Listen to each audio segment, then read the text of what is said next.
Okay. See?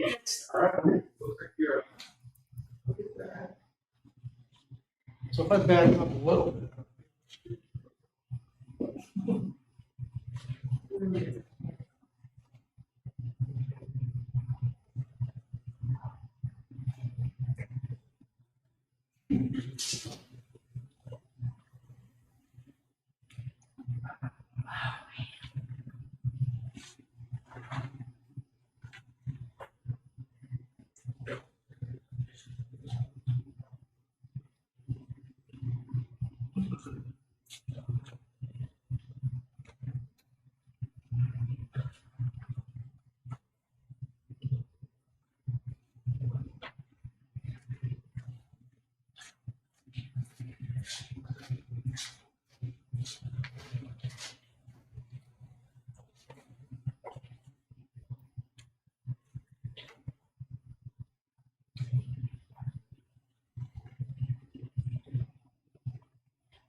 No, you know, no, you don't have.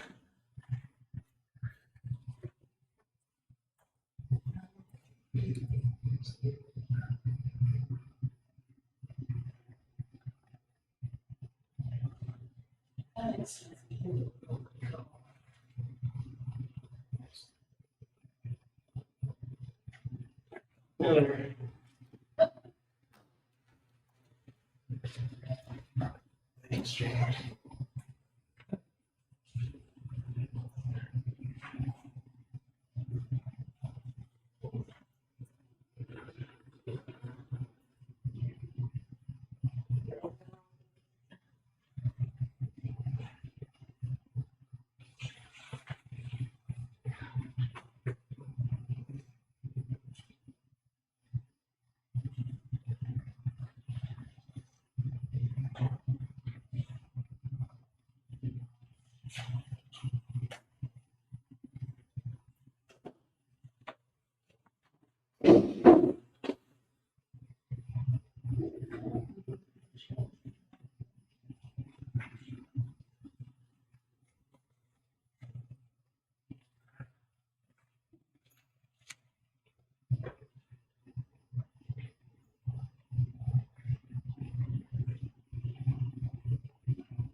Okay.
Okay. It's fine. It's fine. Thanks. Very good. So,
Well, it's so nice to have you, right?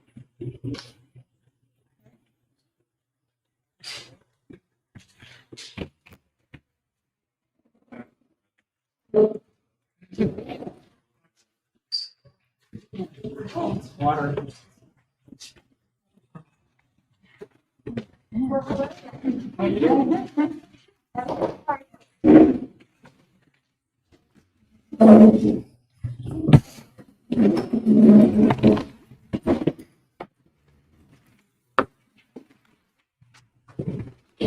Okay, can I have a motion? Very good. Motion to come out of closed session. Second. Did you get that? No, trying to find my. And then Got it. First and then Sarah. Julie, will you take us through your roll call, please? Yes, Sarah, Yes. Jeff, Yes. Nancy, Yes. Chris, Yes. Dave, Yes. and myself is Jeff. Okay. Welcome everybody. Sorry for our tardiness. We were in a closed session. I'm gonna call this meeting to order and ask everyone to stand for a minute. I pledge allegiance to the flag of the United States of America and to the republic for which it stands, one nation, under God, indivisible, with liberty liberty, and justice for all.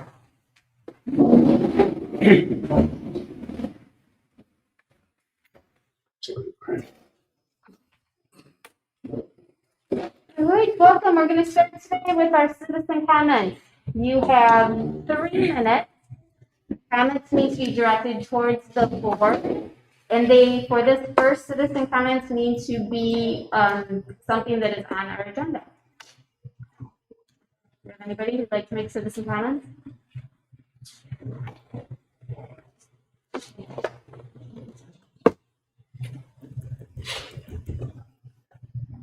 Hi, I'm Brian Johnson, boys baseball coach here at Williamston. I'm not on the agenda, but I was hoping I could get 3 minutes of input of your time, if that's okay. That'd be at the end. That is going to have to be, so baseball isn't on our agenda, so those comments would have to be at the end of our meeting if you wanted to wait. Right now, it's citizen comments for any item that's on our agenda. Understood. I can wait to the end if that's okay with you. Yep, absolutely. Okay, thank you. Thank you. Anybody else?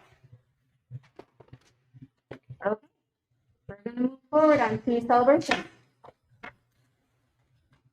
All right, so for celebrations, just hit a few highlights. First, I wanted to start off with acknowledging that it's Educator Appreciation Week. And of course, as we're all well aware, this has been a extremely atypical year. And so I want to make sure I make the opportunity tonight to publicly acknowledge the sacrifice and hard work of everyone on our team in Williamston. Obviously our teachers, but all our support staff that set them up for success. Our administration for their leadership under extremely trying circumstances. And I think more this year than perhaps even in previous years, it's worth a pause to reflect on the dedication of the educators that we have in our district and all that they continue to achieve even under these trying circumstances.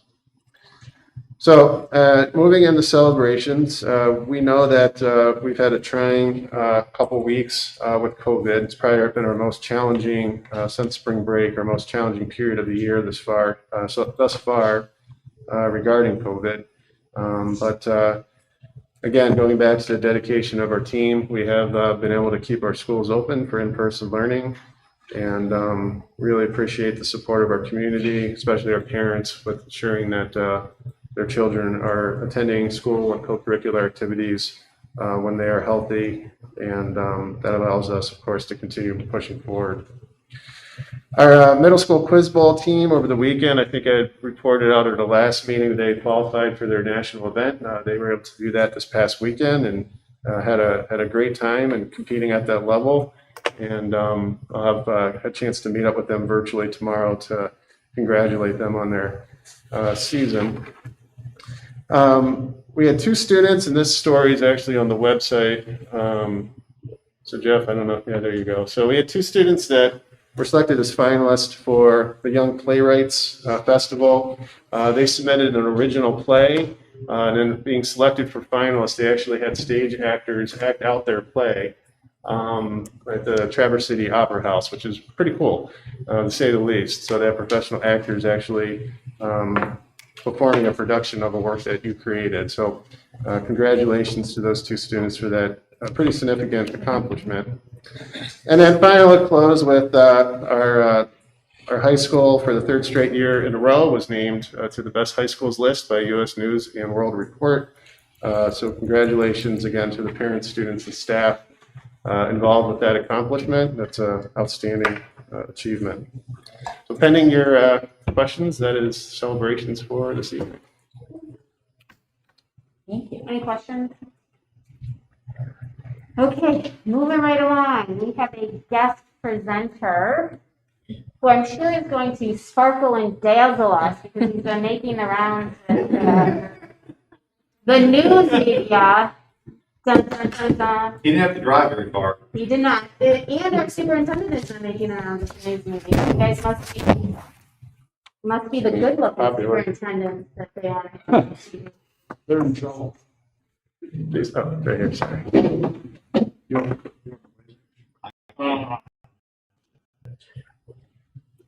That was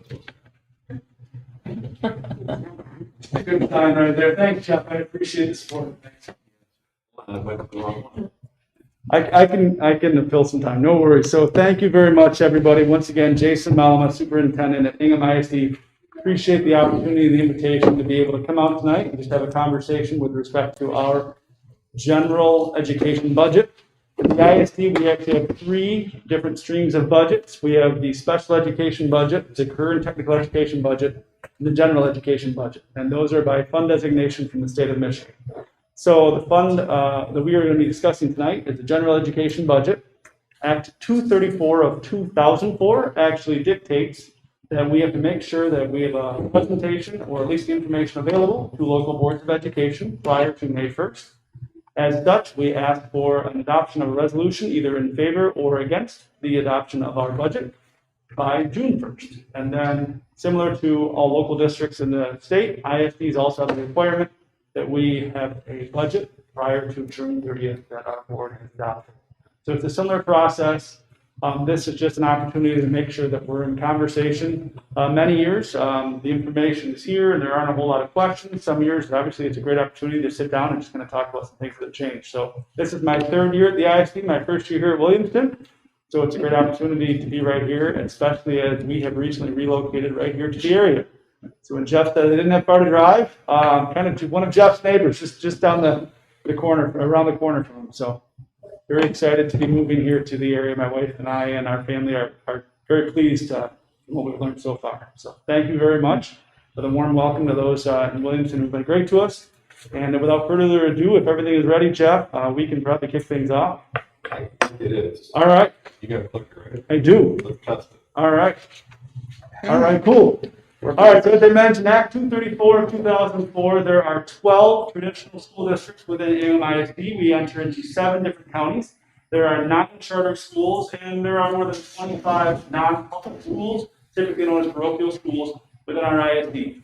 All encompassing between all of those, we have almost 60,000 students. So about 45,000, 44,000, 45,000 at our traditional school districts.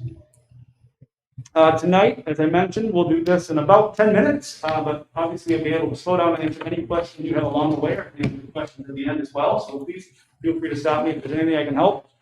But we'll just kind of run through the general fund budget, our proposal for this upcoming year, where our revenues and expenses are, and then the programs and services that we provide from this budget. So again, just the overview with respect to the packet of information that was already included with your board packets. I believe everybody probably has seen this aspect. This is just kind of the overview of the packet itself. When we think about our student outcomes, one of the big focuses we have at this point in time is the future of what's going to be happening to students. COVID has been a game changer for all of us throughout this ISD. How we make sure that students have the right levels of support, how we connect the dots between our systems of the multi-tiered systems of supports that we have, how we think about meeting students' needs, and what has changed is we've had to flip-flop between remote instruction and in-person instruction and hybrid instruction and all the different things that have happened.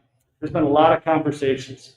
Throughout this school year, we have been meeting as a superintendent leadership group twice a month, with one of those meetings directed only for conversations of COVID. So it has been an amazing experience and a journey along with all the superintendents.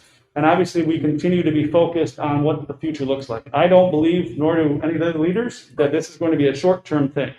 This is going to be something that's going to take us 2 to 3 years in order to figure out how do we continue to provide the right types of supports to students to help them continue on their journey to succeed and achieve.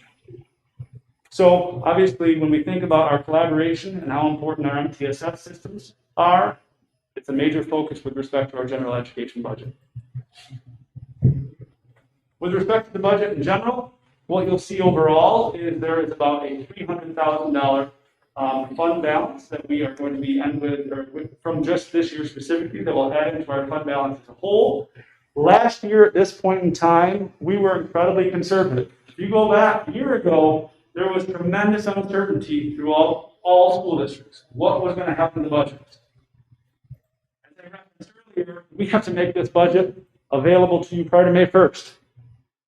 So when we say we were incredibly conservative, it wasn't even horseshoes and hand grenades at that point in time. I'm trying to make a budget. You were as tight as could be because there were deep concerns about what was going to happen to the economy. So we use an incredibly conservative funding method with respect to this year, and throughout this year have continued to maintain some pretty tight fiscal stewardship with respect to our programs and services, and evaluating positions whenever they have become open, and making sure that we're not replacing things that don't need to be replaced. One of the major differences between our school district and local school districts is we have not been eligible for ESSER funds. And so we are incredibly proud of the fact that we ended the budget in the black, slightly in the black, considering the challenges that we've gone through this year. And at the same point in time, it continues to be an area of concern when ESSER funds have been a wide variety of those that have been handed out to not only our local school districts, but also the forgotten schools, the ISDs, and what happens in the programs and services we provide. When we look at our revenues, the primary source of our revenue is money that comes in and money that goes directly out. That's right, it's grants. Whether it be federal dollars, whether it be state dollars, very little of these monies that we have are actually dollars that can be spent in general on any subject matter. In fact, I would call your attention to two areas on this. So the state aid section 81 ISD operations, under the state section for 12.1 million, so there's 1.5 million there. And then on the local, 7.5 is the property taxes at $2 million. So the overall budget is just under $31 million, as you see. About 10% of this budget is unrestricted funds that can be used for anything. Now, the fascinating things I referenced when I started, we have three different major budget areas: general education, special education, and career technical education. This $3.5 million are the only unrestricted funds we have for our entire budget, all three funds as well. So while it's about 10% of this budget, it makes up only 3% of our overall budget as an organization. So we don't have a whole lot of money as far as where we can use things on unrestricted, however we would see. Most of the monies that we receive are either programs and services that we're directly providing in support of our local districts, or it's grant funds that are designated for certain areas to be used. With respect to the expenses, as we referenced earlier, we had a slight cushion this year, about $300,000 we were able to save up. So our expenses yielded about $30.6 million. Our largest expenses, of course, as I just referenced before, going to those services that we provide. Many of them end up being in the area of early childhood. So about 1/3 of this budget is actually directed towards early childhood programs and services that we have. The other couple things, obviously, are MTSS support, which makes sense considering our student focus, as well as our Central Michigan Substitute Program. Caveat, that's been a challenge this year. Nobody knows necessarily what's going to happen moving forward. We're making our best guesses. But as you know, bus drivers, hard to come by. Substitute teachers, hard to come by. We have some challenges in front of us in trying to lift up the profession and bring people back to be able to provide our type of supports to the future. So looking specifically by our programs and services in our general fund, this kind of highlights some of the major areas. Our substitute system being one of our largest areas at $4.3 million. We have the early college through a partnership with Lansing Community College that we provide, and Hingham Academy is another larger area with respect to the fund dollars that are supported. That is actually a partnership between the schools and the courts. So kind of neat. With respect to our MTSS systems, my kit is replacing what used to be known as the school improvement that districts have been used to. That is new. We are learning the same way that you are learning, but we are definitely trying to provide support within that area as we're going through this process, as well as a major focus of ours prior to the pandemic and will continue afterwards, literacy and math. No doubt about it, those are areas that we can continue to support and partner with each other, make sure that students have the right tools in their belt. As I referenced, early childhood programs, about $10.6 million of our about $31 million budget, so literally about a third. The Great Parents Great Start, the GSRP Great Start Readiness Program, which is our free preschool, slot-based preschool, and the Early Childhood Support Network make up the components of our early childhood system. I believe your board president is fairly familiar with this area and might be able to actually answer some of the questions better than what I could, but early childhood is definitely an area that we continue to provide supports in, and I will continue to advocate for more supports. And I say that sincerely when we consider that we have a slot-based program that's not funded at the same level as students who enter into kindergarten or first grade, nor do we even have enough slots for the students that are interested. As a state, as a nation, that has to be an area we have to continue to invest in is early childhood services, preschool, free preschool. I'll get on that soapbox anytime that I can. Other programs and services, our general education transportation agreement, we already referenced earlier that bus drivers, that's going to be a major need. Our tech services, we provide tech support to many different districts, which is pretty awesome that we're able to connect in together on that. And a couple other things, obviously business services, communication services, and pupil accounting and truancy is actually a statutory requirement that ISDs within this state have going back to our origin, 1962, it was legislated in the Constitution at that point in time. So our next steps, as I referenced, by May 1st, we provided this information to the districts. We would ask that you would have a resolution in support. Obviously, it could be a disapproval, but we would ask for a resolution of support prior to June 1st. If it is a disapproval, it would have to be a specific submittal as far as what the opposition's objections would be to this budget. So what questions can I answer?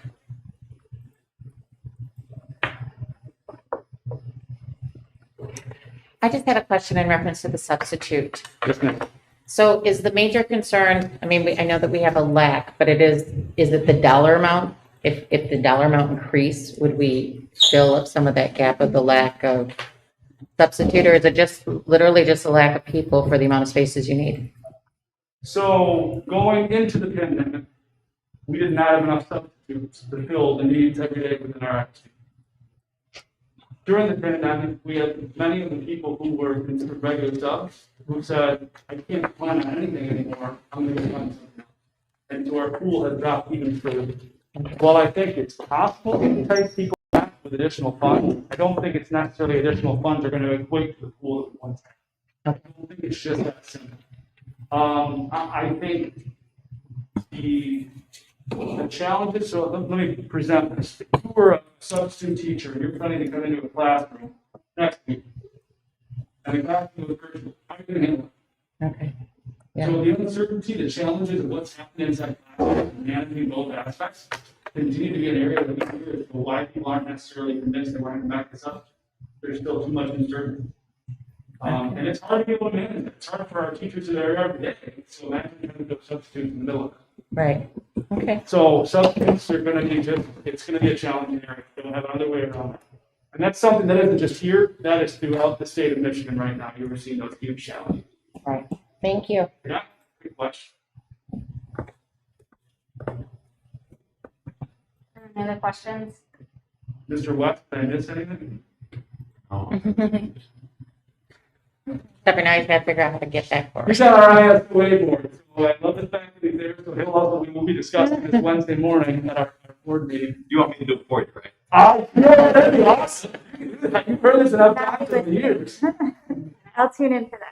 So, for some of our board members that are new, I just want to make sure, and I guess Rick, help me if I'm getting this right. So we are responsible for our budget, like we approve our budget and all of that stuff. We also, as board members within the county, approve the budgets of the ISD. So when they bring it for us, so in 2 weeks, this will be up for a vote. So if you have any questions between now and then, it is a lot of information, and if you're not familiar, sometimes it takes a minute to let it all settle, and if you have questions later, you can reach out to Rick, or there is a number at the bottom of this page, Mickey. She actually can put things in very normal, everyday terms also. Not that our dear presenter Nathan didn't, but if you have questions, please make sure you reach out. This is kind of important that we understand this. We do get lots of questions in the community about all this stuff, and not that you have to be an expert, but having some understanding or knowledge is important. So if you don't have questions now, there's places to go, and we'll move this forward for like 2 weeks. We have a meeting in 2 weeks. Right? Okay.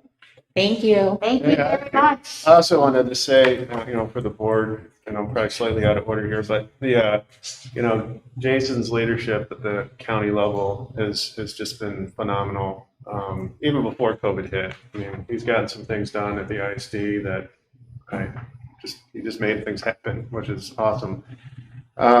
And significant changes that I think needed to occur. But during COVID, it's just been stupendous. I mean, the amount of time that we've met, and he's had to listen to me vent on a few occasions because that's the way the game works, right? You got to vent up.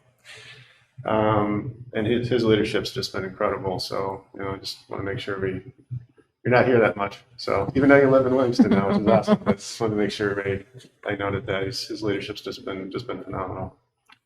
And I can, most of you know that I do work for the ISD, so he technically is my boss. But I do want to give a shout out to, you know, we sit and we say our staff members and our teachers, it's been really, really difficult. It has. I am one of them. I am not disputing that. But it's also been really difficult on our administrators. And so I appreciate all of the extra that they have all done, because it has not been easy. So thank you, all of you, sitting in here. We have several right now. Well, I'm a reflection of the great things that happen around me, be it from our own staff, or be it from the leaders throughout our districts that we get to partner with on a daily basis. So it's all part of the process. We have a great team. I'm very proud of the decisions we've made. There are not many wins, but the fact that we're growing in collaboration, that we're continuing to try to find ways to partner for student success, that's the biggest win. Because none of us have the ultimate right answer. We're all taking our best guesses based on the information we have at that point in time. Thank you very much. So in the next pages of your packet are the resolutions. So this is what actually what we're voting on. You get signed, you get turned back. Next up. I got to figure out what's going on up there so people that can see, but I can't get this to show up the screen now or whatever. So what's not showing up there?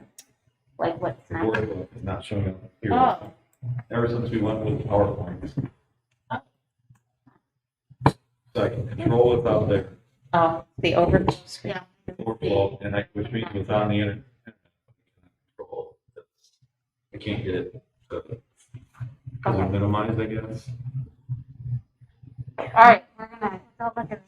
Yeah, we're gonna move on. So, We'll move on, Jeff. sorry for the people that are in the audience. We're not matching right now out there. It's matching. I apologize. Technical difficulties. Moving on, we have upcoming superintendent. Yeah, so I'll roll through the superintendent's report. Starting with upcoming presentation discussion items. So it's handbook season. Tonight you'll get a couple, and then at our next meeting, 2 more, and then the first meeting in June there'll be one final handbook presentation, of course, combined with the ed updates as usual, as well as our budget presentation that Rick will give.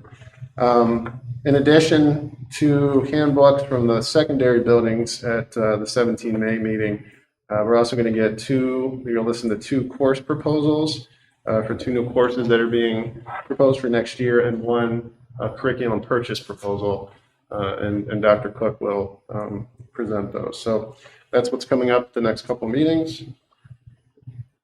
And then we'll slide into board goal 3, which is part of the review of the board goals, which we're working through. Last month we covered board goals 5 and 4. I'll be a little more succinct tonight on board goal 3, since most of the legwork in terms of getting these items stood up has already taken place. We're, for the most part, in a sustainment mode right now, but a couple new features regarding communication that'll bring to your attention. I think Chris will report out from Amanda a little bit later on the minutes of the recent marketing and communications meeting. So I prepared a memo that's in your packet that lists some background on communication. Obviously, just like almost all the other board goals this year, COVID has superseded a lot of those priorities. And so obviously with communication, the COVID requirements, and then also trying to reach out to the community about what's taking place with that has become the priority. But we have put together a community newsletter. We're going to start small with a pilot of that this spring, but that's something that I look forward to growing into a bigger and better product in years to come. So that is a new highlight from the communications plan that's also in your packet. Like every year, with the exception of last year, we have a new community, or I should say school flyer to produce for the community. You should have an example of that at your table. That will also go out with the flyer, but we also post those in different places around the community as a quick snapshot of the district. and some of our recent accomplishments. And then one other highlight regarding the memo and communication is that we're currently in the process of constructing a hard line into the press box at the football and track complex. This will give us more predictable bandwidth for streaming events, and the goal is to have that in place prior to graduation so that we can also stream and record that event this June. Every year I go through and revise the communication plan. That was brought to the committee this past week for review. So that's an update of the most recent communication plan for the district. Not a whole lot of changes in that over what we've had, but a couple of tweaks here and there. I'm always happy to address any questions there.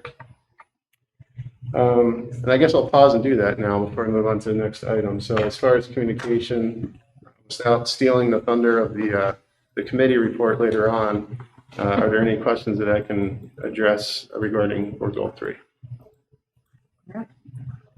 And again, this update and the next update, this information is what will be used when you fill out the Adams evaluation in the next couple months. So this might be a good section to keep if you had questions or wanted to go back and look. Okay. All right, so then the last thing under the superintendent's report is the district improvement plan. I spoke about this at our last meeting, so I'll just do a quick review. So the board approved the board goals and the components of those board goals at the last meeting. We used that then to construct the district improvement plan, which is what is in your packet. This will also go up on the district website within the next month. Obviously, it's written for next year. So the district improvement plan really gets into the details in terms of how we address and accomplish at a more granular level the board's goals, in particular around board goals 1, which is instruction, and board goal 5, which we've now added to this document, which is standardized grading practices. So just to roll through a few of the highlights, because for the most part, this is pretty much consistent with what we've had. A lot of these goals are ongoing, and there's a lot of work to do. Let alone for the fact that COVID has, in many ways, changed some of our priorities. I think as you'll see in some of the education updates, we've made tremendous progress on aspects of our district improvement plan, but it wasn't always the items that we thought we were going to make tremendous progress on. So you'll see a lot of the good work this meeting and the next in terms of some of those accomplishments. Some major changes, we've removed multi-tiered systems of support, MTSS, as one of the district improvement priorities, and we've instead integrated that into the different subject matter areas that we're looking to improve upon, which is really how MTSS works. You don't do MTSS, it's not a standalone, it's a philosophy in terms of how you provide enrichment and intervention inside of your content areas. So you'll see now MTSS integrated into the mathematics goal, the reading, writing goal, etc. We added a separate goal for social and emotional health. This is actually included in some ways in board goal number 4, which is about safety and security. And we also prioritized that within the district improvement list at the top, making that a main focus for us next year moving forward, and expanded that to explicitly state that in addition to student mental health, we're also going to prioritize staff mental health as well. Obviously, standardized grading practices is board goal 5. That's a new goal. Our leadership team made a decision to add that explicitly to the district improvement plan, which inherently prioritizes this then for all who read it, that this is a major focus, and strategically went in and added the components that we felt would set up our school leadership for success. And then finally, we removed social studies as a standalone goal this year. And instead, we have integrated the goals of social studies into the literacy components, the reading and writing aspects of the district improvement plan, because that's really where we want our social studies teachers to focus, is how to have students become better readers in their various content area and how to become better writers as well, which is really what a lot of the humanities work really comes down to and what they're asked to be able to do on the SAT. So the district improvement plan then shapes the school improvement plan. So every building will now use this document as a model to shape specifically what their school improvement plan will look like. And then in our system, then our evaluations are all aligned to this. So the board goals, that's my component, the district improvement plan, and the school improvement plan, that falls on our building administrators. And then obviously all the staff who implement this at the school level. The school administrator oversees that. So you should see alignment between all these different documents. The district improvement plan will be posted online, like I said. And when they're finished, the school improvement plans will be placed on the school websites, most likely sometime this summer. What questions can I address on the district improvement plan for next year?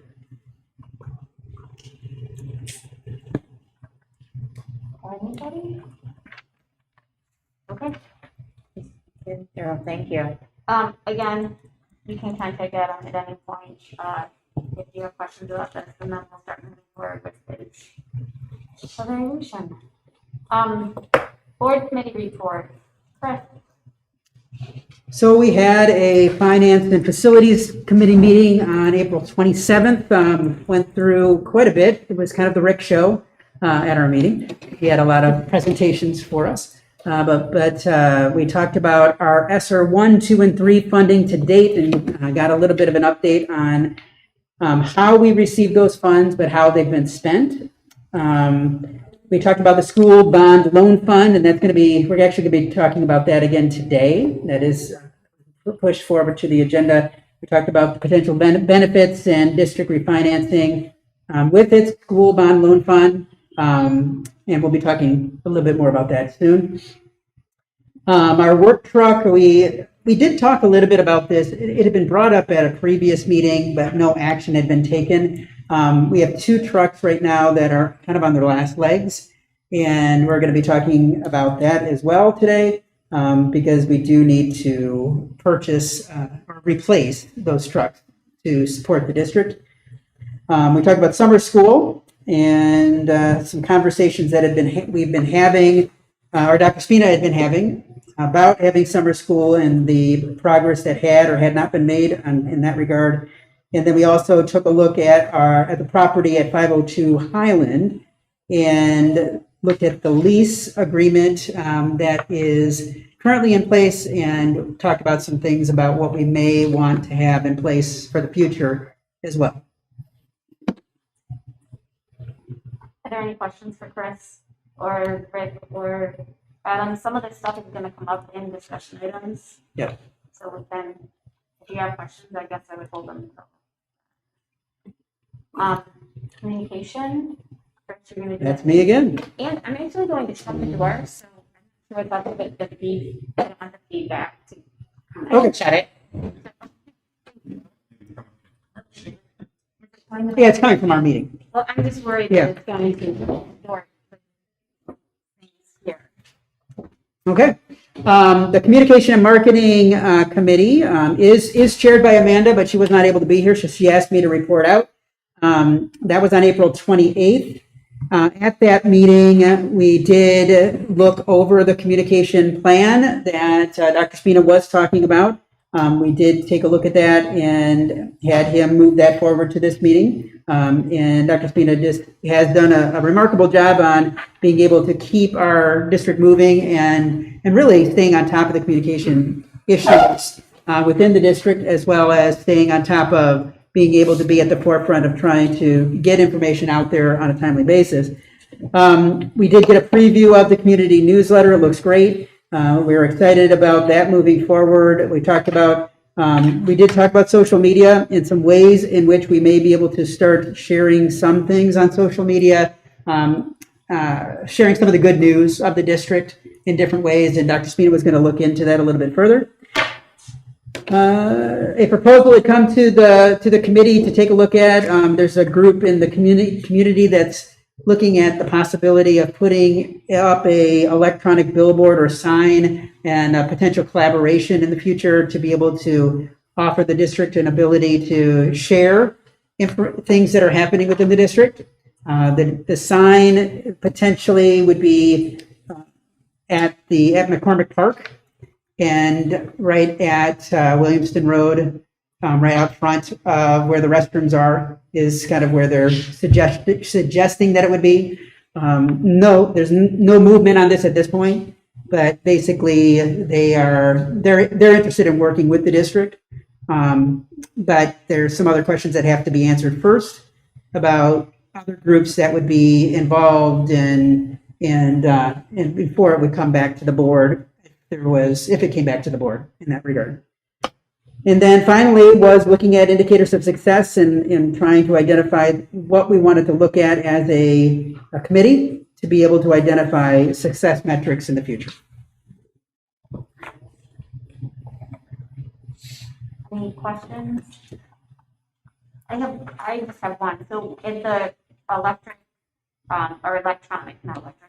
billboard, is that something that if it gets going, are they asking us to maybe chip in and help pay for that for us to use it, or? I don't think there's been a formal ask for a specific amount of money. I think that there is an interest in seeing if there would potentially be some funding available.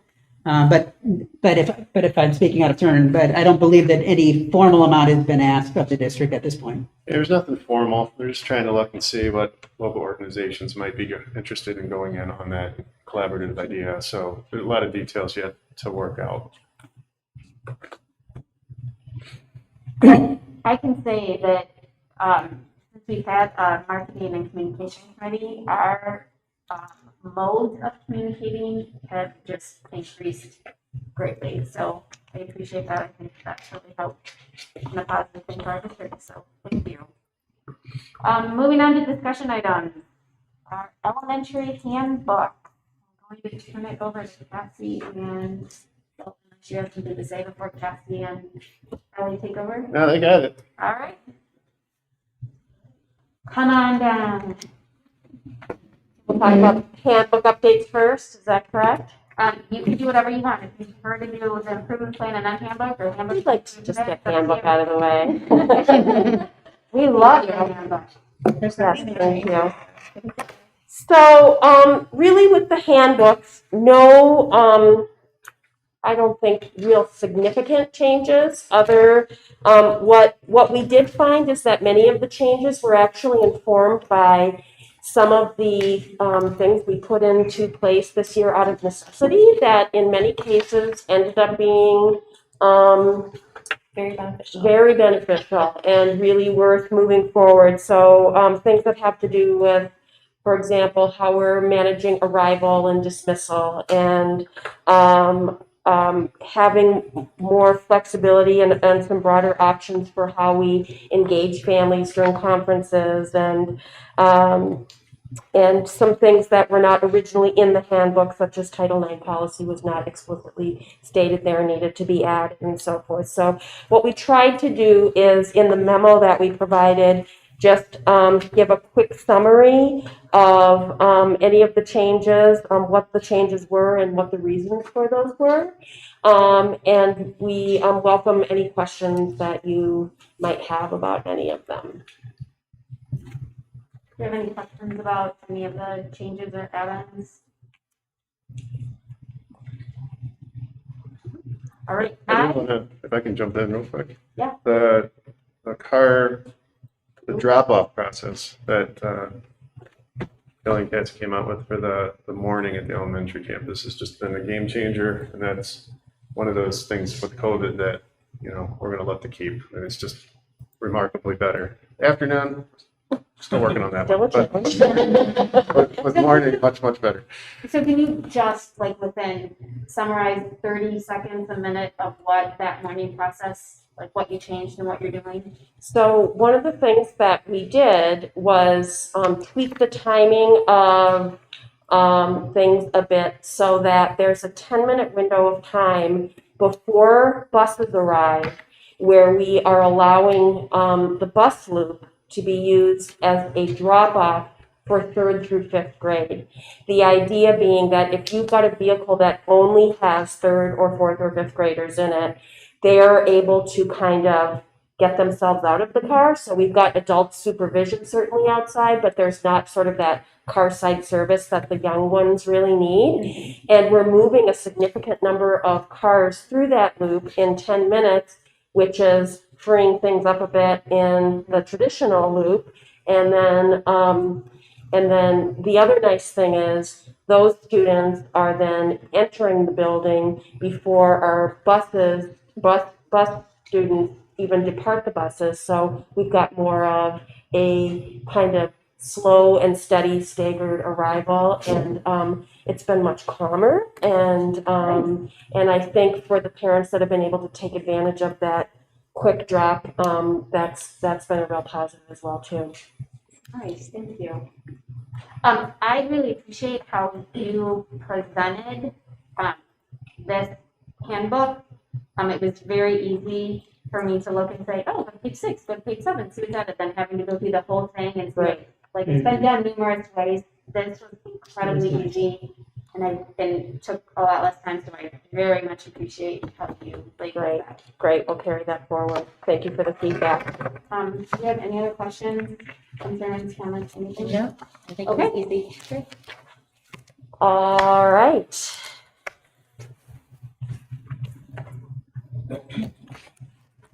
Okay, so, I'm sorry, so we're gonna move that, also this handbook, in 2 weeks to vote on.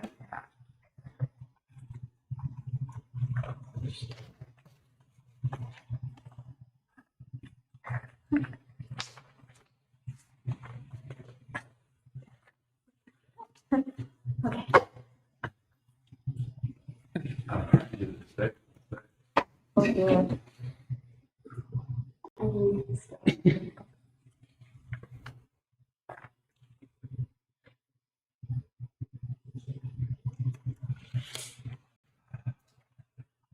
Okay. Try your clicker. No one breathe. No, you have to go to. Can you get us to, Full screen presentation. No, well, it's supposed to go automatic. Hold on. No. Don't, no, don't do that. don't. No, I know what you normally do, but he said that it was supposed to, If you go to slideshow, I think, right, then go to beginning, and but then he's got it. He did he something. set it up some. Can we just I click the think boxes because of the dual Yeah, screen. just click the boxes, Jeff, as they go through. on this side? So she'll just tell us when. you'll- Yeah. Yeah, but we could go off of, yeah. Yeah. It- All right. We gave our tech person the day off, apparently. All right, we'll start here. This is perfect. Thank you.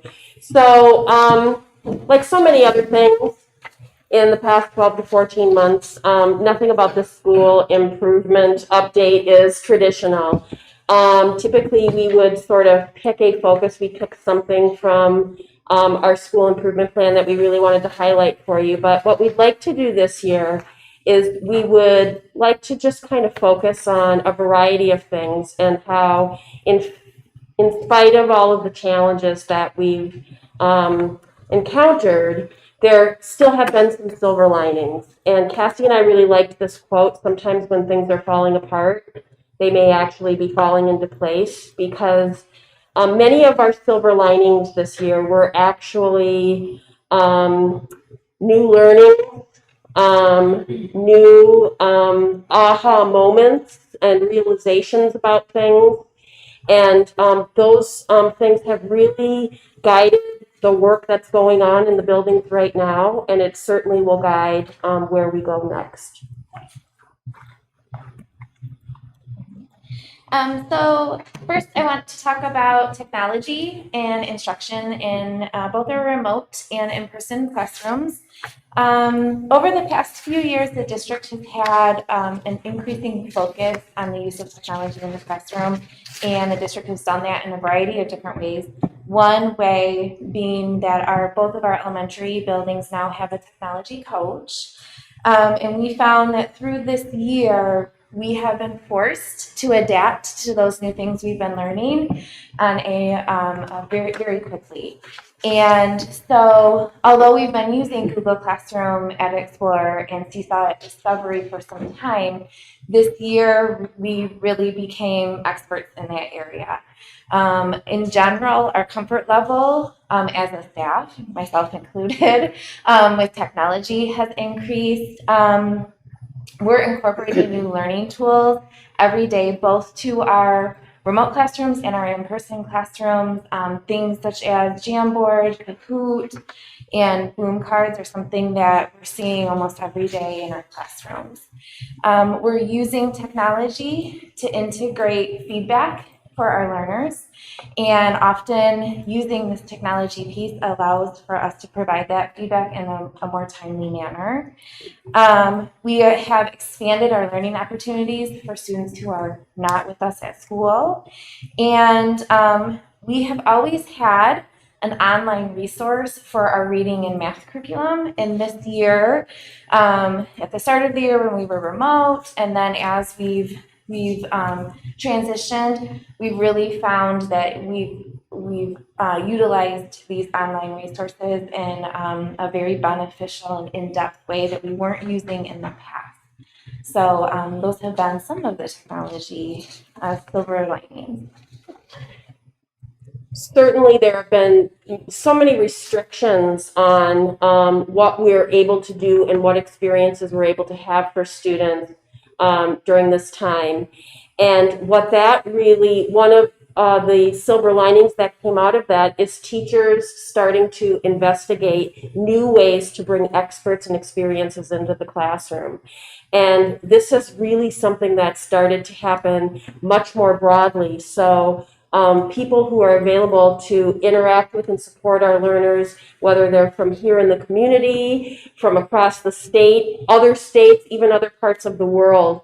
Our teachers had very limited experience with, bringing someone into the classroom virtually, and now this is literally a kind of no big deal kind of thing. And it really has teachers looking in many new directions for great resources for their learners. There's been a lot of new aha understandings about the flexible options we have for delivery of instruction. If you look at that photograph on the left side of the screen, this just happens to be one day when I had stepped into the classroom, and there was, this is one of our resource rooms, there was a student who was physically present in that room. There was another student who is one of our full-time remote learners who was virtually present in that classroom. And what would be typical is that the special educator would also be physically present in that classroom. She was unable on this particular day to be there, but her expertise and instruction were still there because she joined virtually. So although we needed to have still some adult support, obviously, in that space, she was still bringing in her knowledge and expertise of the specialized instruction that those students needed. And there's been so many of those kind of moments across the year where we've just said, gosh, we've never thought of doing it this way, but we can do it this way, and look at all of the benefits. Another quick example I would give you is of a teacher in our building who teaches a very specialized subject that it's not easy to get a guest teacher for.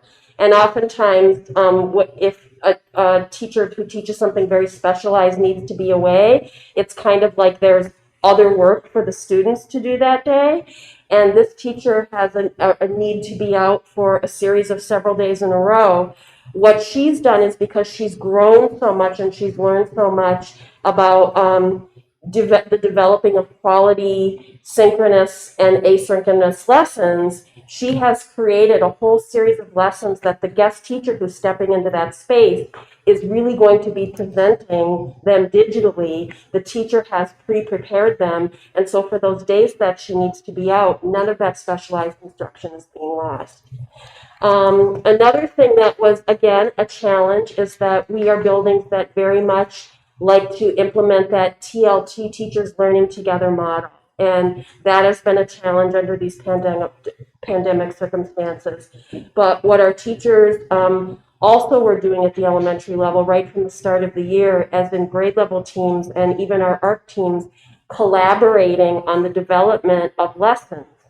And so as they would be going through a series of lessons with their own students, they would really be stepping into another teacher's lesson. And it's been really incredible to see how that then fuels that conversation between educators as they say, oh, when you did that lesson, I loved that resource. Can I learn more about that? Or your way of presenting vocabulary is, I like so much more than what I've been doing, and I'm planning to change as a result of that. So there still have been ways for our teachers in this time to be able to learn with and from one another. When we returned to full-day learning in March, we had to look at our ARC scheduling a little bit differently. And we ultimately, for a variety of reasons, decided on the best option was having students visit the same ARC for an entire week. And we put them on a weekly rotation. And what we ultimately found out was that there was a lot of positives that came from that. And talking with our ARC staff, they informed us that they really felt they had developed a real strong relationship and connection with the students because they were seeing them consistently. They also reported that they were spending less time on establishing routines and classroom expectations because they were with them for an extended amount of time, and that resulted in more time being spent on instruction. Because they were all together for a consistent amount of time, they found that the amount of time they spent on lessons and big projects had increased, and that they felt overall there was a better understanding of the subject matter or the skill that they were teaching that the kids had developed.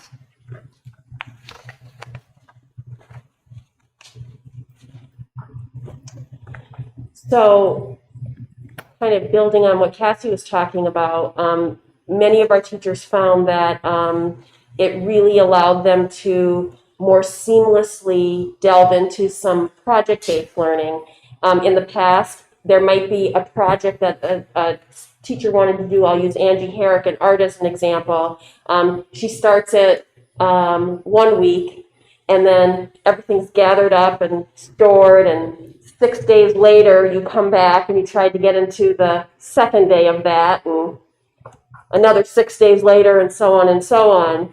And so having this period of time where the students are coming in day after day and really building on has supported that project-based learning. This example on the screen here is of Senora Harches, who, as part of our partnership with the Kennedy Center and Wharton Center Arts Integration Project, she was able to do a full week of the students designing and creating their own sock puppets. And then the culminating activity was the conversations that the students were having with Senora and her own puppet, where they all had an opportunity to engage and practice their language with her and with their puppets. It was a really amazing project. And we see this as having great value moving forward. And we are really excited about being able to bring back our STEAM program next year. And we think with STEAM, this is a model that will really be very beneficial as well. As you are aware, we have a very strong MTSS structure at both elementary buildings. So through this, we provide our core curriculum to all of our students, and then we provide a tiered opportunity to meet the unique and individual needs of each individual learner. And we've really found this year that we've been able to continue to tweak this process to make it better. Specifically in regards to the way that we started the school year, starting with remote and then going to our cohorted classrooms and then onto our full day. Teachers really felt that they got an opportunity to see their students in a different way through the remote learning, but then also get a very in-depth picture into each child's individual academic needs. And so we felt that was a big positive that we've experienced. Because of some of the transitions that we went through, we strongly used our data to help drive our instruction and our interventions. And this is something that we always do every year, but we really felt we had to hone in on this skill. As we know at the elementary level, that literacy piece is really important, and to really support our learners as we were coming back to the start of the school year, we really looked at breaking down individual reading skills to support our learners and our readers. And then most importantly, we're taking all of these new experiences and we're helping them to drive our planning for MTSS for next year to build upon an already strong structure. And just kind of building again off of what Cassie was describing, in one of the photos, you see the one up top, you see kind of our more traditional model of our interventionists working directly with students in the school building, sometimes in the classroom, sometimes in an adjacent space. But we've also moved into that area of providing those same interventions to our remote learners as well. And something else that has happened, because when we think about that whole range of supports, that goes all the way up to our most specialized level of services that our resource teachers provide. And the power of them really being able to create groups that are based specifically on the skill and the level that a student needs. So if one of those students or two of those students happen to be in-person students, and one of them one happens to be a remote or two happen to be remote students, if they are really that best fit group, which we know research supports, the technology has allowed us to bring those students together and with very, very great success. Parent communication is obviously key in any year, but this year we felt it was more important than ever. And we really felt that due to our increased communication both at the building level and the classroom level, that we have had just a really strong relationship with our parents and with families. Teachers have really been commenting on the fact of how well they feel that they know the families that they're working with. We also have been using Google Meet for a variety of different ways for remote learning, for our own meetings and buildings, but we've also been using them for IEPs, for parent meetings, for conferences, for problem-solving meetings, and we've really seen that this has been very beneficial because it allows for a little bit more flexibility. It doesn't we don't have issues with scheduling that we normally would because we are able to log in and meet virtually. So those are definitely some things that we look forward to carrying with us in the future. It came up earlier tonight, and I know it's been coming up all year long, and that is that as all of this important work with educating our students continues, we can't lose sight of student wellness and social emotional learning. And I think one of the things that I find most gratifying is that this is something that was identified in our school district prior to the pandemic, and it's something that we've been working on.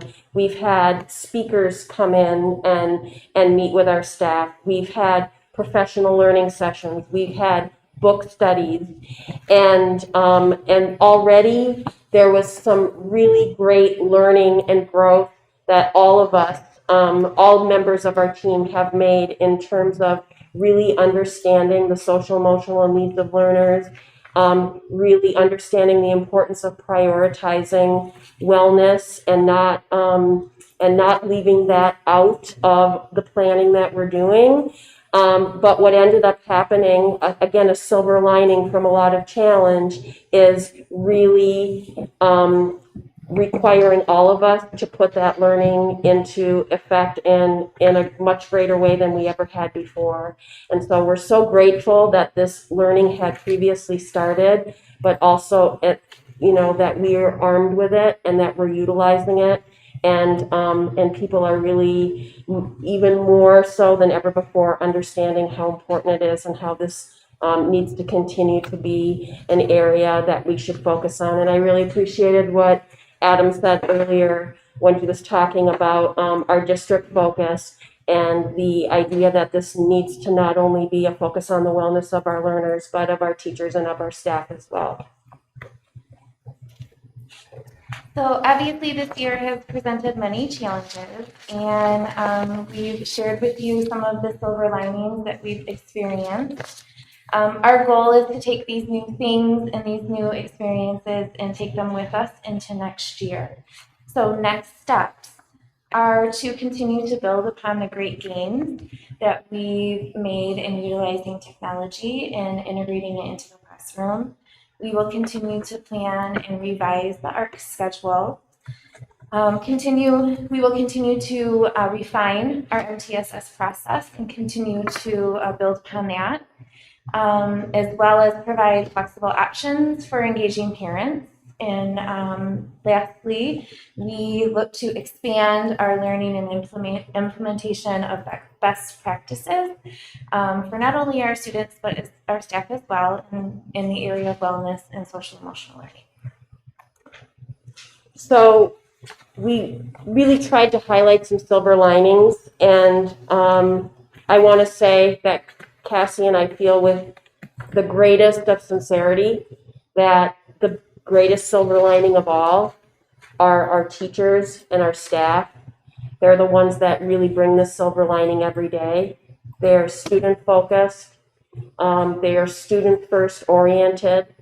They've been through so much this year, as has everyone. And there have been multiple transitions throughout this school year, and they have risen to the challenge at every step of it. And Cassie and I could not be more proud to lead Discovery and explore elementary buildings and to work with the quality of people that we do. We consider it a great honor and a great blessing. And we are happy to have been able to come and talk to you about it tonight. Thank you. Do we have any questions for them?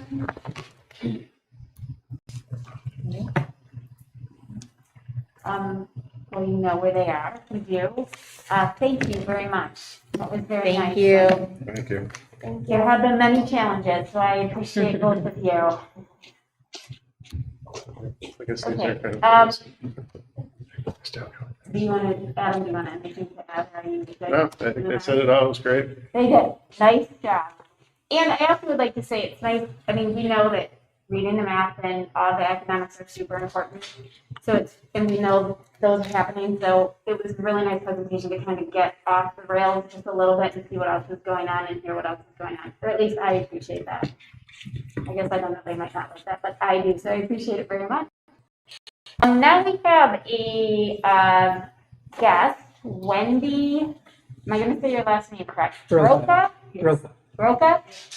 She is the Soccer Booster president who is going to share a soccer dream project with us. Is that working? I think it will work.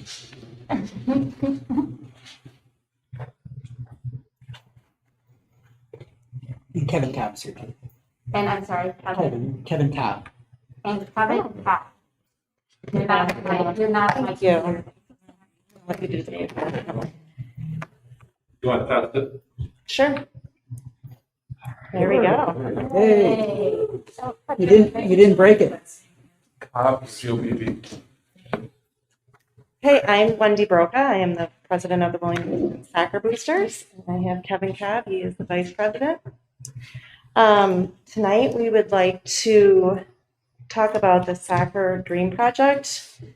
This is going to be an opportunity for the soccer community, kindergarten through 12th grade. There's 3 different phases. Oh, yep, thank you. That we are asking for consideration to go forward with. So Williamston Soccer has had a long-standing, strong student athletes and teams. We've had multiple state finals appearances for both the boys and the girls. And actually last fall, the boys got all the way to the semifinals. So what we would like to do is to move further with our vision and do some updates and some improvements to the soccer field. One of them would be doing some lighting on the practice fields, some new fencing, and the locker rooms for the home and the away teams. And the big exciting would be the indoor training center. It would be a 60 by 100-foot pole barn, and that would be able to be used for inclement weather conditions, which we are very well accustomed to here in Michigan, and for winter training.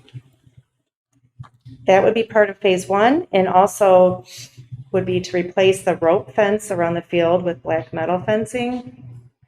Kevin can attest to some of the safety issues with that, where kids are running into the fence or to the rope and getting caught in the neck.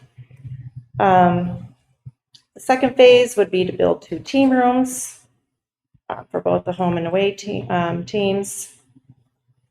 And the third would be to install lighting on the practice fields there. Just want to say that we're not asking for any money. We have done a lot of research and have begun some of the fundraising for this. We're asking for the opportunity to go ahead and start this these improvements. So probably there's questions like, why are some of these things necessary? So I'll start by speaking to the indoor training pole barn. I'm, along with being on the boosters, I'm also one of the volunteer coaches working with the kids that are coming up through the soccer program here in Williamston. And I know that when it comes time for winter training for the high school kids, I also have a high schooler now playing soccer here. It's very difficult to find time and space for the soccer program when it comes for training. And often parents are footing that bill to use training facilities like the soccer zone or others in Lansing. Recently, we had one facility that we accessed in Lansing be bought out and be turned into a marijuana grow facility. And that took away one of our options.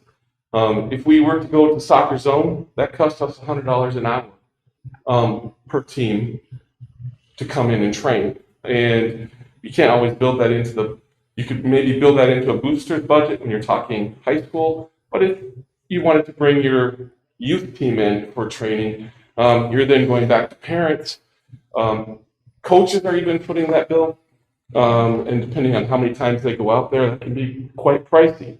So the pole barn would definitely be an option that would give us a place to start training. My high schooler, who's on the soccer team, is a young lady. She's on the JV team.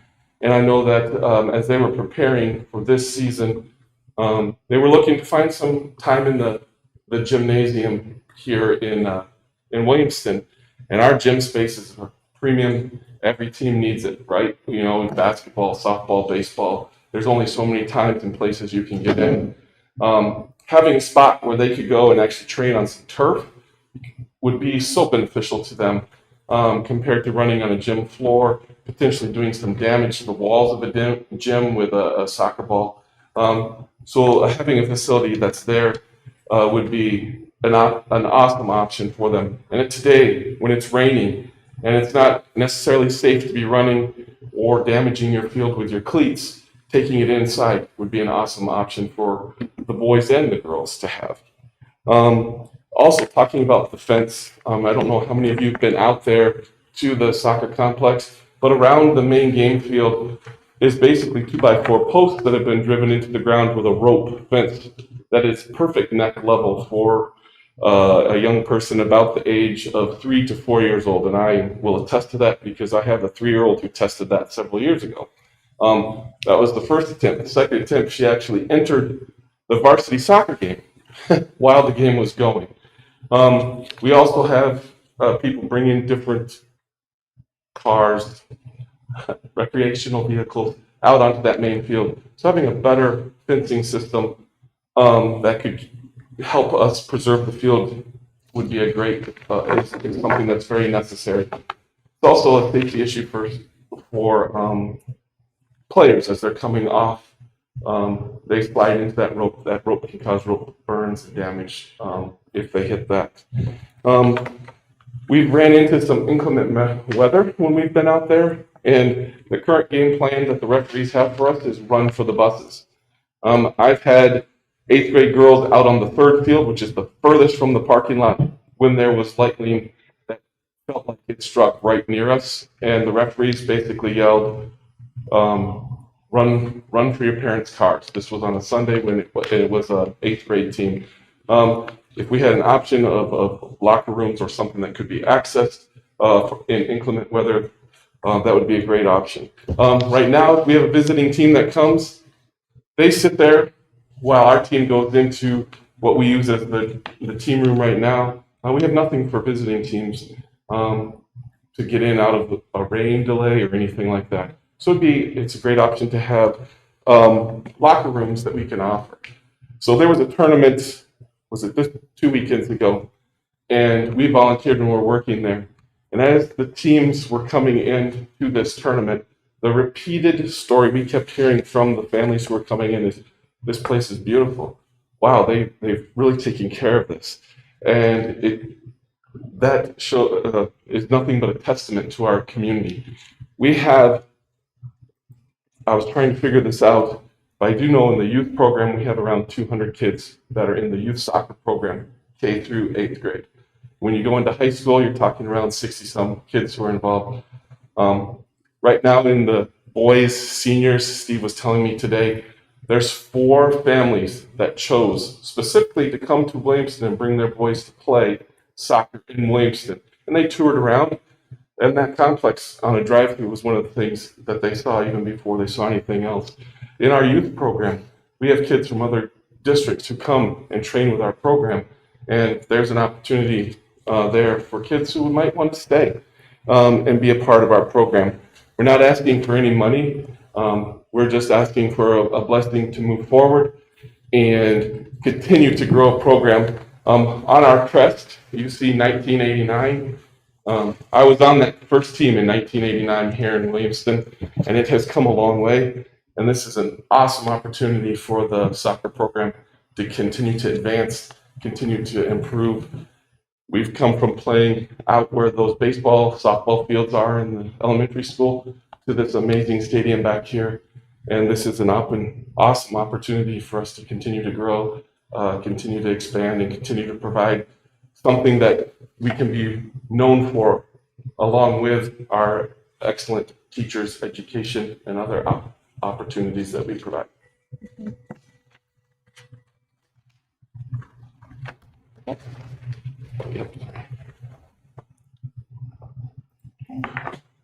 Yeah.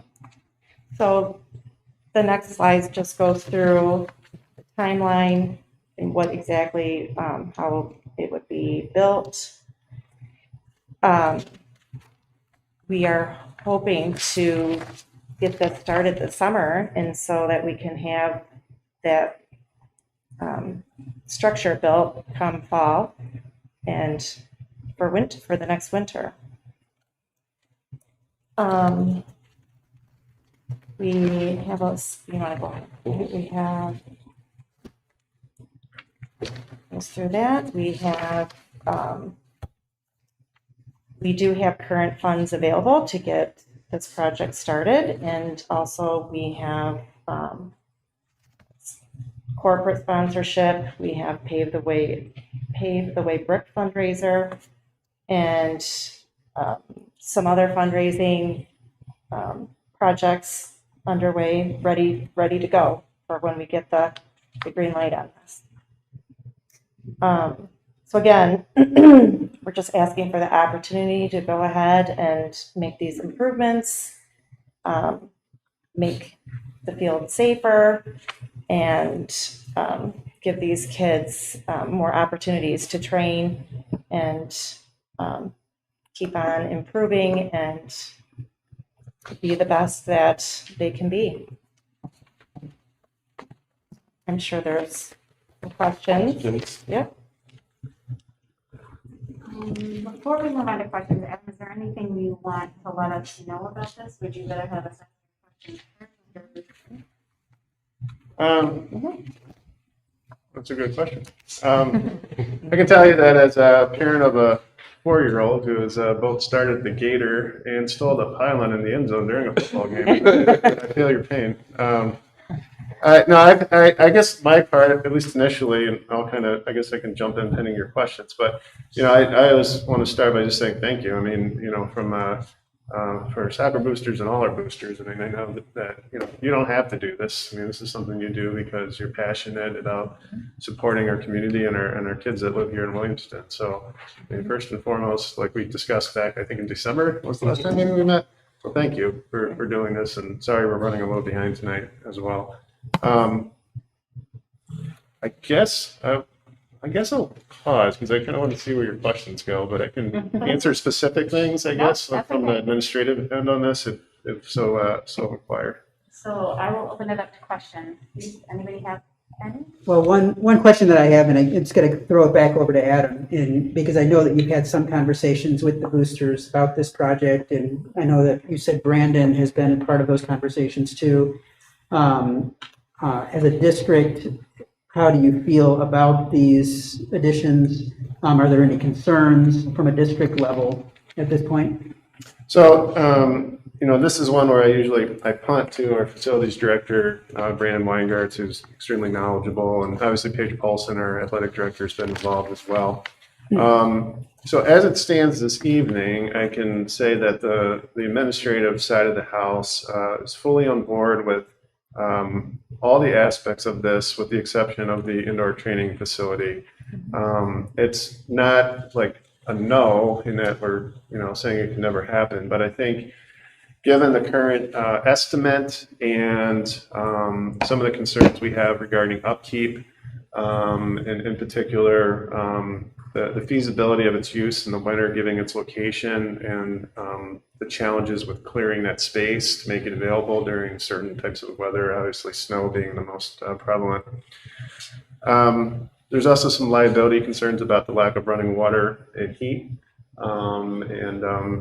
Brandon always talks about his maintenance garage, which is right over here in the winter, and the back half of that in the winter months is unbearable, and it's very, very cold. So it's a similar type of design, I think there's possibly some steps that we need to think about moving forward to add some functionality to the facility and support it with I don't know what the feasibility of that is right now, but potentially heat or water, obviously for bathrooms during those months that we might need to consider. So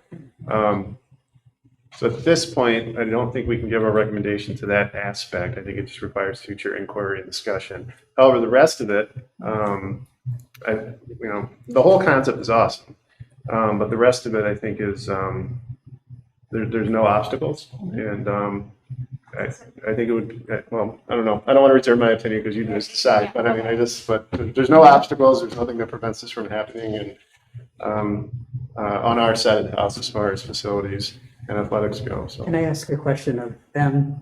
Yeah. Are there examples of other, I'm going to say barns, I mean, pole barns or training facilities that other districts have that do not have the heating or water pieces that Dr. Spina is talking about that have worked? Yes. Yes, so in Eaton Rapids, they have a similar barn. What are they? Okay. No heating, and so there was contact made with the coaches at Eaton Rapids in February during the time when the temperatures were in the teens, and the temperature inside the barn itself was in the 51 degrees, and that was when there were no students inside training. And when they're training, of course, body heat would raise the temperature a little bit above the 51. Now, if anyone's ever been inside the soccer zone facility, which is a domed, and those are horrible for heating. If you're a spectator sitting watching, you may feel a little bit of a chill, but the kids who are out on the playing fields themselves don't ever complain about the temperature inside the soccer zone facility itself. So Eaton Rapids is the one main example that we were able to find. Now, this is talking about a 60 by 80 or 100-foot pole barn. I mean, is that large enough for a full team to be able to practice, let's say a varsity team to practice? It is not a full soccer field, but it allows for what they call small-sided games, a lot of the technical, the footwork, those kinds of things. I mean, if you're talking about a full practice where you're long balls, all of those kinds of things, you would need something the size of a soccer zone facility. Okay. But this is for technical, cardio, those kinds of things that you can work on in a smaller space.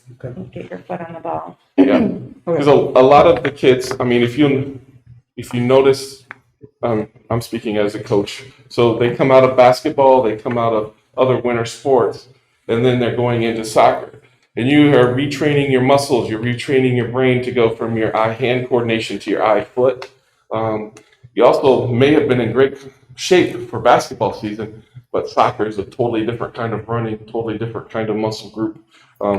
So the sooner that they can get conditioning and working on the things for soccer, the better. And then what will happen, I mean, if as a board, we say we cannot move forward with that piece of this, there's other pieces that are on these in the phases, can the other pieces move forward if that piece is not approved? Absolutely. Absolutely. Yes. And we did, because of the heating, there will be windows on the ceiling or the roof that will bring in a little bit of heat from some sunshine. And we also discussed insulation and maybe some radiant heating as well to accommodate that. And the bathroom, we discussed doing maybe a porta potty out there to fill that need. There was some preliminary conversations that were held like at the city to discuss what would the cost be to run the line. I think those lines would have to be run to the road. Yes. And we were getting just verbal kind of estimates that could be as high as an extra $100,000 to add that kind of thing. In that case, there might be some wisdom to revisiting. Could there be a partnership to figure out how to create a system for the existing bathrooms out there where they could be open during the cold weather? A partnership between the boosters and the school to revisit that. That might be a more cost-effective way to solve the bathroom issue without running a brand new line and a brand new sewer line out to the road. Julie, I got some of the same concerns as just the upkeep. Boosters are great, but they can go up and down year to year, and where a building's going to be 5 years or 10 years, and the maintenance of that, and whether the school would have to take over maintenance of it because it wasn't going to be done by the boosters. I'm also concerned is, does baseball use any of that space? I know the soccer complex is, have you guys talked about with boosters of the baseball and maybe collaborating on that building to maybe do some of the things so that baseball can use it too? Because I'm sure they have the same conversations were had with football and with baseball to collaborate on this. And there was nothing more than a conversation that came from that. That space currently is nothing more than an area that they keep the weeds knocked down on, and they push the goals off onto the 2 practice fields in order for the lawnmower to be able to get through without hitting anything. So there's currently no use happening in the area. And we would be not encroaching on anything that's where the batting cages are. In the warm-up sections there, it would be further away from that. Okay. Yep, Julie, I want to say too that that was offered to collaborate with baseball, and it's my understanding that they didn't want to put forth the time and the effort to do be a that. part of that, yeah. Okay. And then there's like a black line. Is that where the 4-foot fence is going to go? Because I know right now, right, the rope follows the actual. The fence isn't going to be like on the line, right? No, that black line you're seeing is the large net that's behind the goals. Where is the 4-foot fence going to go? Is that going to go on the like surround the So gate? it's in between that black line and the white Okay. chalk line, there's rope with the. You're going to post have there. that, and then it's going to go. Is it going to go? Like here. Okay. All right. And it would run there and then on the opposite end of the Just the bleacher. 2 opposite ends. Yes. Yes. Okay. And then from the area where the net is up towards around the corner, a little bit towards the parking lot also. Okay. All right. I do want to add as well that we wouldn't let it empty. We would like the opportunity for soccer to put their schedule in first, but if other sports teams Williamston wanted to use it, they would be more than welcome to do that as well. Okay. But if, the boosters is putting all the energy in raising the money, then we would like to have, our schedule put in first, and then it would be open to others. Does track and field manage the buildings down at the track complex that are on? I know that we have the pole barns there. Is that something where they manage that and pay for its upkeep? Well, it kind of depends on how you Manage. So the upkeep is the responsibility of the district. Now, obviously, the boosters contribute. That we have great boosters here. So, but that's always a piece with any project is that systemically down the road, the responsibility for the upkeep falls back on the district. So, so it's not the defining decision point. It's just one of those pieces that you have to take into consideration when you look at any long-term investment. Okay. Well, then I think I would at least want to be able to see what an annual upkeep on that type of building would be if it was as proposed. And then obviously, if it comes to the point where, we think that there has to be some sort of at least heating source or some type of electricity coming into that building, then let that also. Well, there is electricity already. I'm sorry, just the heating piece. Just the heating piece, yeah. Yeah, heatings and water, and as was mentioned, And obviously sidewalk, I think they're gonna have to do a sidewalk there. Because you're right, shoveling snow is not gonna be easy through that area. and the water hookups. I know Brandon did talk with Scott DeVries at the city, and it is prohibitively expensive. Yeah, I think they just stopped the conversation because it's just nobody has that kind of money. Okay, Other questions? yeah. Yeah. Yeah, here we go. All right, so I've been on this board 8 years.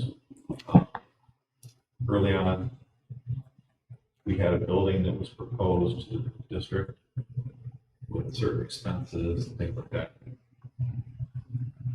What was talked about at one price eventually became a lot greater price. Okay. And building costs keep going up. So what you're telling us today, if we take time on this thing, it could be a lot more. Uses, what they're supposed to be used for, what they end up being used for, different. Have a lot of conversations here about things that are going on in our community.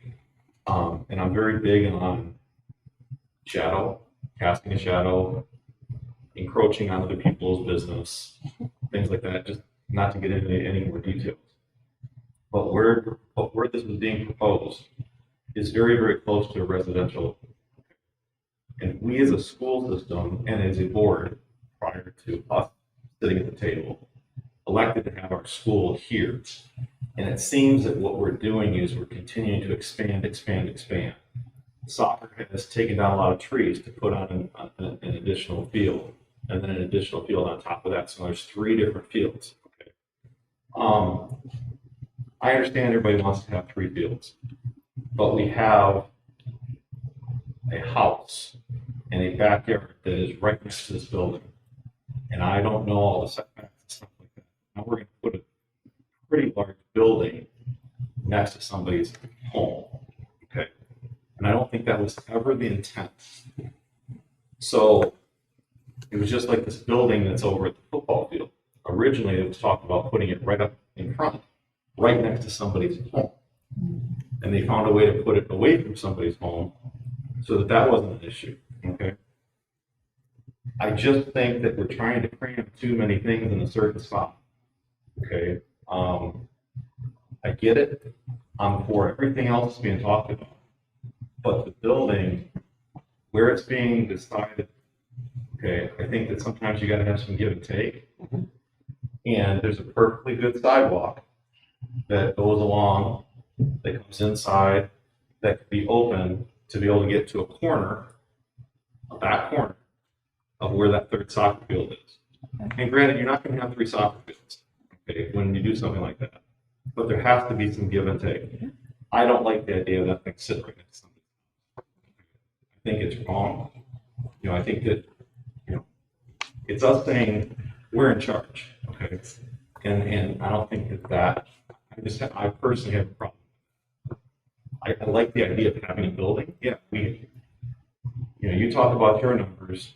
I've been involved with youth basketball for a lot of years. Mm-hmm. The numbers are a little bit greater than that. There is no gym space. We don't have enough gym space. Okay, so to find something, that just seeing how it is, and then pulling up the true map, and then looking at it and kind of seeing where things are. You know, it's going to be moved over, and it's going to be rented somebody's yard. So that's just my thought. Appreciate that. Yeah. Thank you. Well, I mean, by the picture, it looks like it could be moved over even more and like catch that Well, if you path. you can see where the field is, but then if you pull up on your phone, that thing is coming. Basically, it's almost to their. Exact setback. Their fence line, or property line. Do you have anything else, Jeff? Sarah? So, you started out by saying that that you were part of the '89 team. I also have a long tradition of being soccer family. My mom still does stats occasionally for the state. I was on soccer since I was a kindergartner, so in this district as well. So we were part of the first team to have the first initial lights put up. So I understand how much money things cost, and that it takes a great deal of support to do that without having to ask for money. So when you say that you're not asking for money, that's really appealing, right? You're like, oh, okay, well, that sounds really great. But I think that for me personally, I need more of an assurance that you have money established in an account for me to say, yeah, I can go ahead with 165,000, what was it, 180,000, but even if we don't do the barn, that's still $115,000. So you say that you're starting your fundraising efforts, but no amount has been established at this time. So what can you give us as assurance that you're not going to be coming back to us and saying, you know, we wanted to start this summer, right? Like, I'm sure that you're ready to go. You say, yeah, you give us, we can do it tomorrow. But what kind of money do you have on hand? We don't have the checkbook with the exact tallies in the boosters account here with us tonight, so I apologize for not having that ready. But that is something that we could provide back to you. Yeah, we do have a substantial amount in the boosters that could be used to begin the project as we are doing the fundraising. Yeah, I think that would be really helpful. For me personally, I don't know about anybody else on this board, but I would feel better. Yeah. Before we go any further. And then also, you say that you have received verbal bids, but nothing set in stone. And like Jeff was alluding to, price of things have gone up substantially within the last year. I know I personally have gotten quotes last summer that have just been tossed out the window because it's gone up so much. So, Adam, maybe this is for you. Do we still need to get those 3 bids as a district to approve? Or how does the bidding process work if it's? I don't know, Rick, I don't know. Yeah. That's a good question. Do you know the answer to that? We're not the ones. We would still have to get the 3 bids. Because it is going on district property. Correct. Okay. So then we approve the bid. Correct. Okay. So that would be something I would think. I was just gonna say, I think that maybe, Paige and, yeah, like, Brandon needs to be, so maybe if we were to get those, maybe it goes to the finance committee. I don't know. Well, it also depends on, I mean, they have it broken into phases, so depending Right. on what specifically you're bidding, and what component that is, that may or may not qualify to meet that So threshold. we're not saying yes to the full cost of this as a bid. It would be separate bids. So it does, if it exceeds $25,000, then you need to get 3 bids. Yes, but again, that's correct, yes. It's just that, because they have it broken into components, Yeah. right? Separate components would have to meet that threshold. Right, so phase 1, phase 2, and phase 3 all are above that threshold. Or is it, we're gonna piece it by, okay, the fencing bid is this much, this is gonna be this much, and that's how it's broken down? Or is it broken down by phases on here? I think we might need to look into that. Yeah, And it- Yeah, because you might have different companies. I mean, the Well, fencing no, I'm company thinking- maybe not be the company that does pole barns, so you'd want it to, I would assume. But this would be, so yes, we have policy that says we have to approve anything over $25,000. So, Isn't that for what we spent? right, so there is. but that's why I asked that question. Right, so I think so I'm trying to keep a list of all the questions that we have, and then I can get with Adam and we can kind of just fight, like, I guess, Adam. When I'm sorry, I apologize if I'm saying we, because I'm not gonna do the work, I'm just gonna say, hey. But these are questions that we have that we're gonna need answers to before we move forward. I think this is the first step, and there are those tricky things. Well, and just And real that's quick, thinking- on the Sarah thing and the donor thing, I would want to make sure that the donor, that the money is not coming from one donor, advancing something up front, waiting to get reimbursed, and then if the fundraising efforts don't go as well as they thought, they come back to us because it's on our property to reimburse them. Right, for so, what they see, paid and I guess I want to clarify some of that, because this is where, and I guess I'm not clearing it for all, and clarifying it for me. So Jeff and I were on this board, and we did have someone come forward and wanted to do a project, and gave us the cost of the project, we said, okay, and then at the end, the project cost more, and we had a deep into our sinking fund. So I can say I'm not doing, like, we can't, like, we are not in a financial position for that. So there is going to have to be something where we say, okay, they want to do phase 1, it's $15,000. We're going to need to get that money and know we have that money before we move forward. But that is my personal thing. So I think some of those are going to, because of the situation, have to be worked out, and I think can be worked out with, like, the booster and Adam and Paige and Brandon. Money held in Right. escrow, it's very simple. I mean, if something's So- gonna be done, the money needs to be held in escrow. Before, a shovel hits the ground, things of that nature, so that there's not a new board that all of a sudden decides to show up for soccer and say, no, we're not doing this project, it's on you, Williamston Schools. Right, and that we wouldn't at any point, like if Right. it was advanced money that wasn't fundraised through, we wouldn't be. So I want to keep moving this along. We still have a lot to get through. And I don't want to keep you guys in more. Dave, do you have anything? Just building on Jeff's point about escrow, and we talked earlier about, potential future maintenance. Would we be able to build an escrow account to cover X amount of years of potential future maintenance for any facility buildings? And that is something, I think those are questions, like with any of these buildings.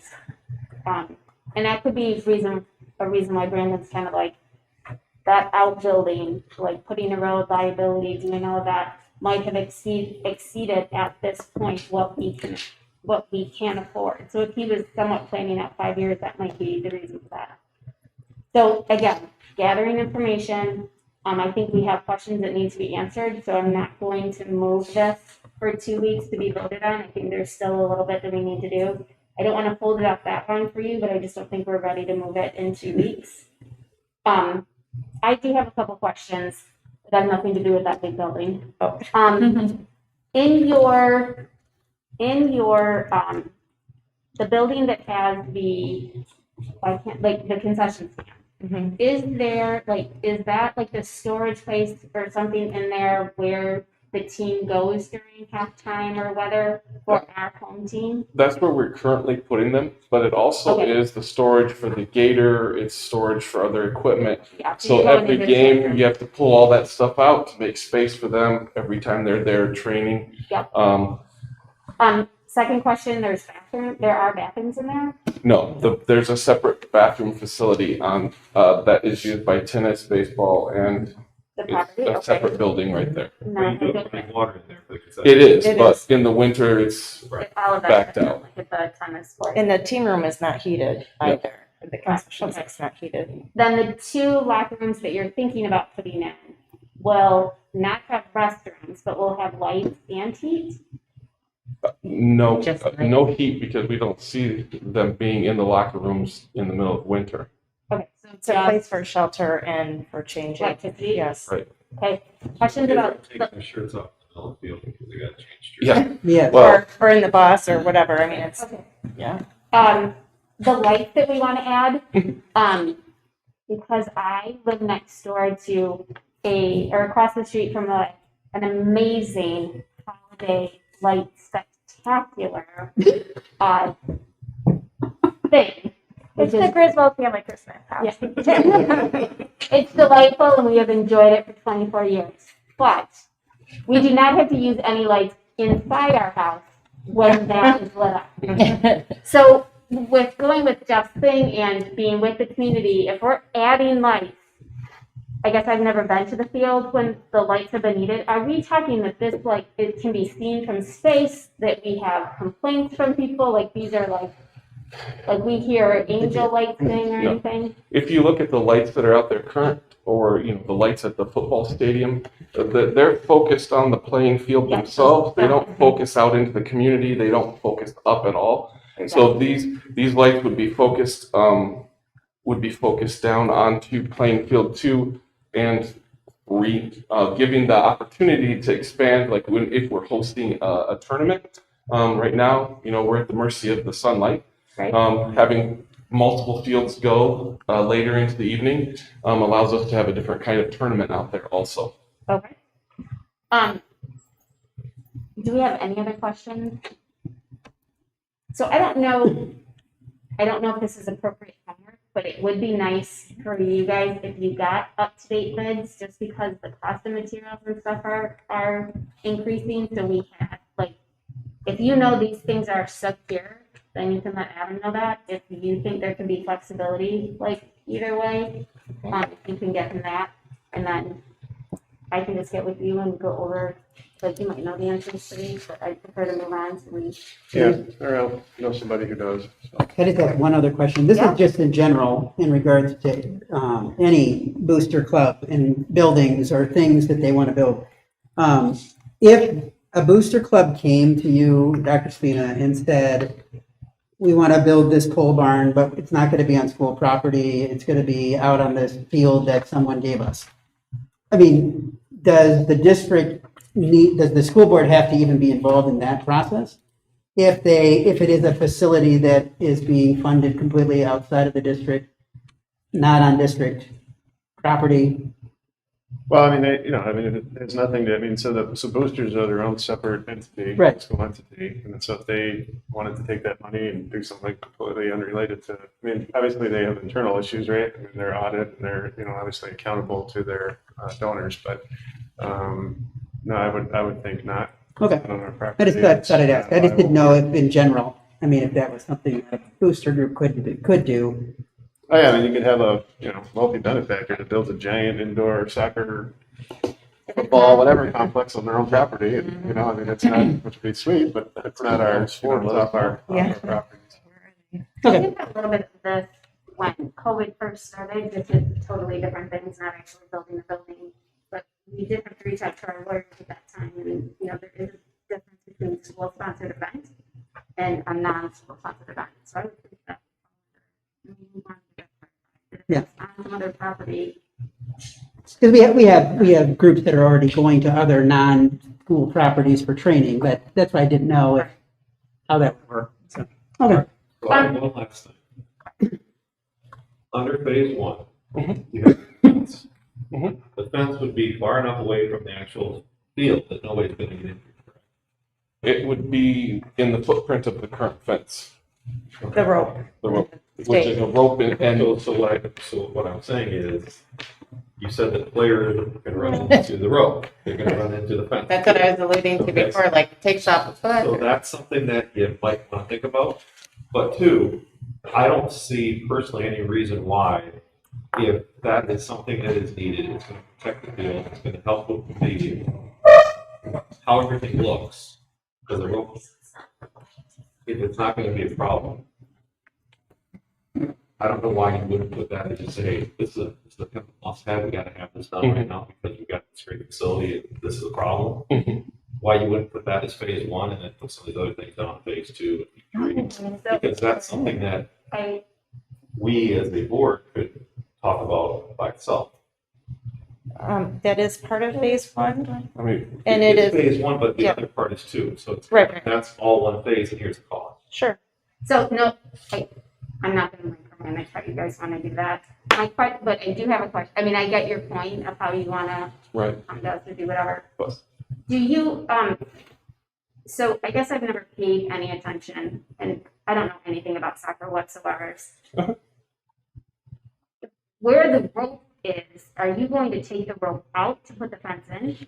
no, it's So you're leaving the rope in? removing the wood 4x4 posts Yep. and putting the fence in the footprint where those have been.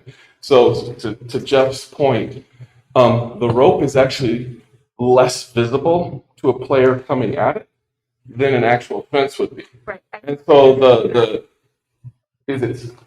so what we looked at and what Steve Horn, the varsity coach, looked at is actually they're going to pull up to an actual fence they can see quicker than they are a rope that's there.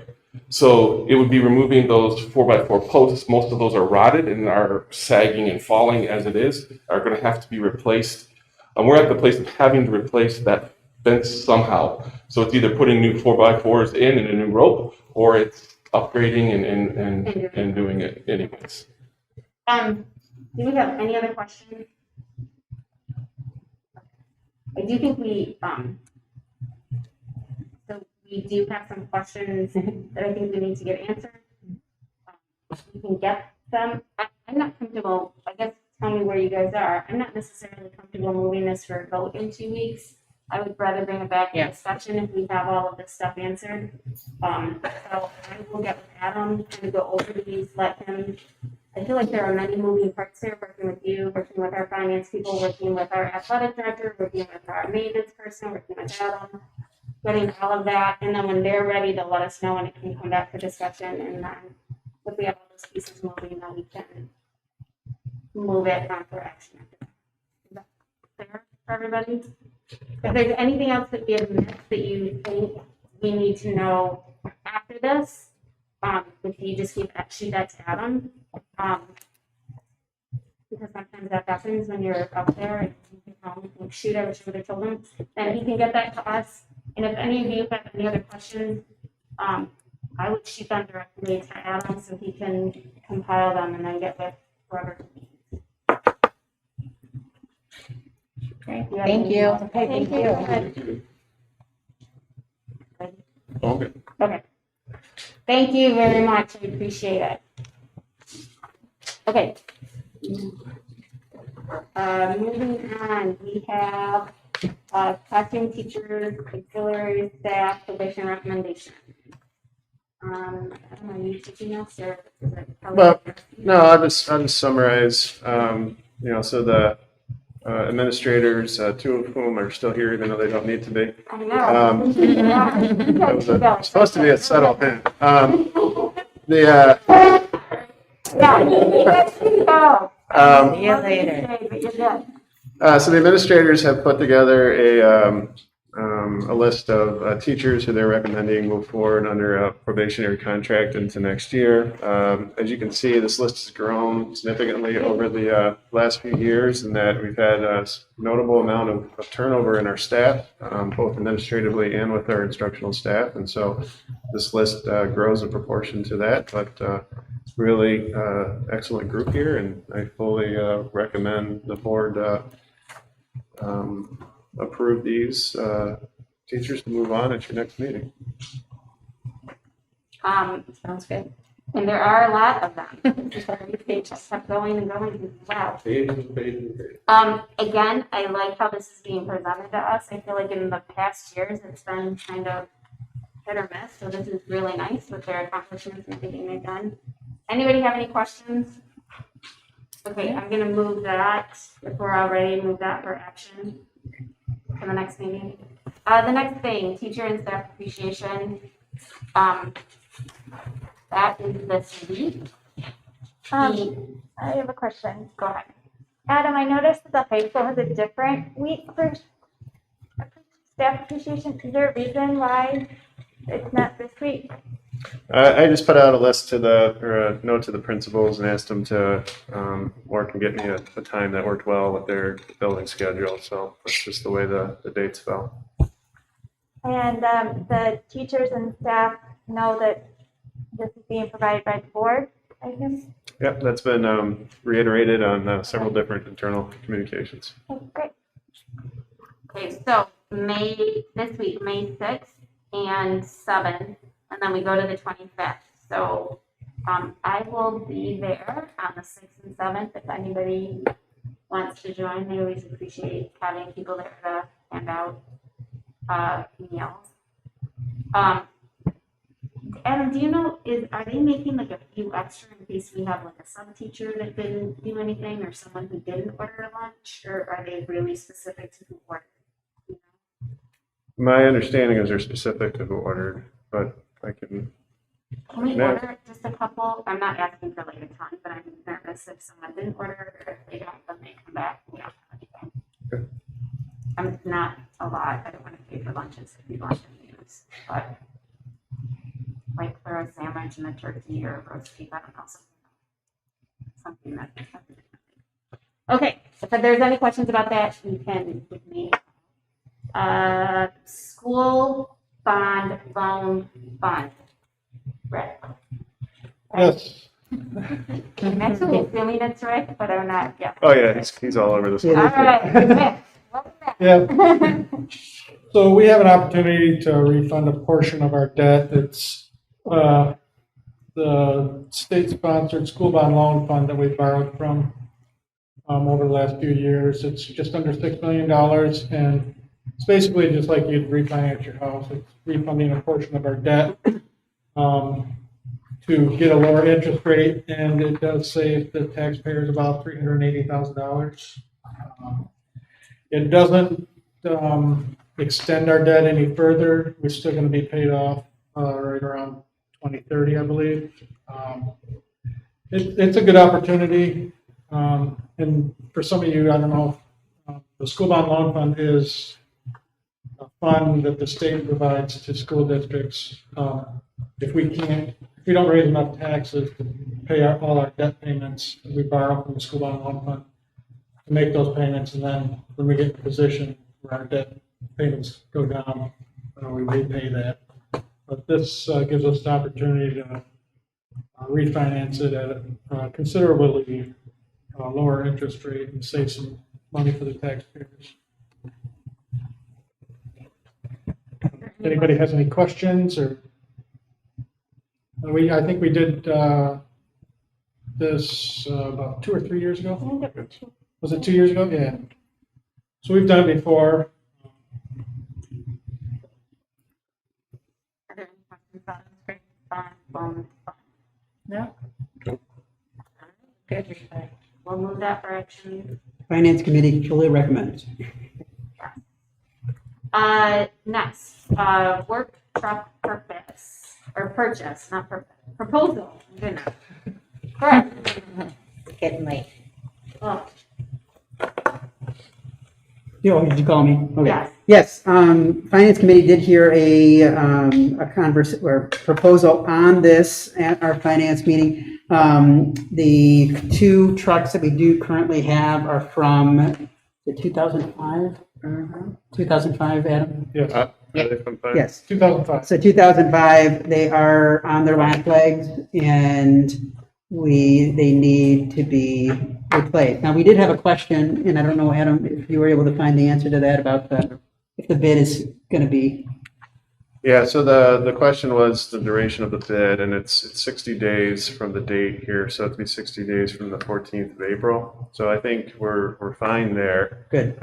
Brandon did bring up that I'm sure if you've seen in news that chips are causing an issue with vehicle production right now, and so there could be a delay in delivery up to 12 weeks, which would put us, well, depending on if and when the board approved this, potentially into July. In terms of when we actually were able to receive the vehicles. And so then that would be some complications in terms of when we pay for it, just to make sure that our auditing is clean between the 2 fiscal years, the 2 school fiscal years. And then most likely we would trade in the vehicles. I know the memo says either trade or sell, but we're looking at probably the residual value, and it's probably a better bet to just trade them in. I don't think anyone's going to buy a rusted out plow truck. So that's the update to the questions that the committee had. And in your packet, you will see a full breakdown of what is being proposed in regards to the 2022 Ford F-250 that is there. So Finance Committee does recommend this. We want to get in front of this now while we do have the funds available to be able to take advantage of this before we hit the winter for next year. Just drive by a dealership. There aren't any cars, there aren't any trucks. Mm-hmm. All right, well, I guess put this on 2 weeks. So we can get it. Any questions about the work truck purchase? We're all okay moving that forward, vote in 2 weeks? The next one on here are Highlands house property. We have our lease agreement with the owners of the house. Right now, currently they're kind of like on a month-to-month thing. We need to continue to lease it to the beginning of October. What you have in front of you would be a new lease agreement. After many conversations with several of you and the finance committee, if the owner of the property has this current owner, the current owner that's renting the house right now. We're the current.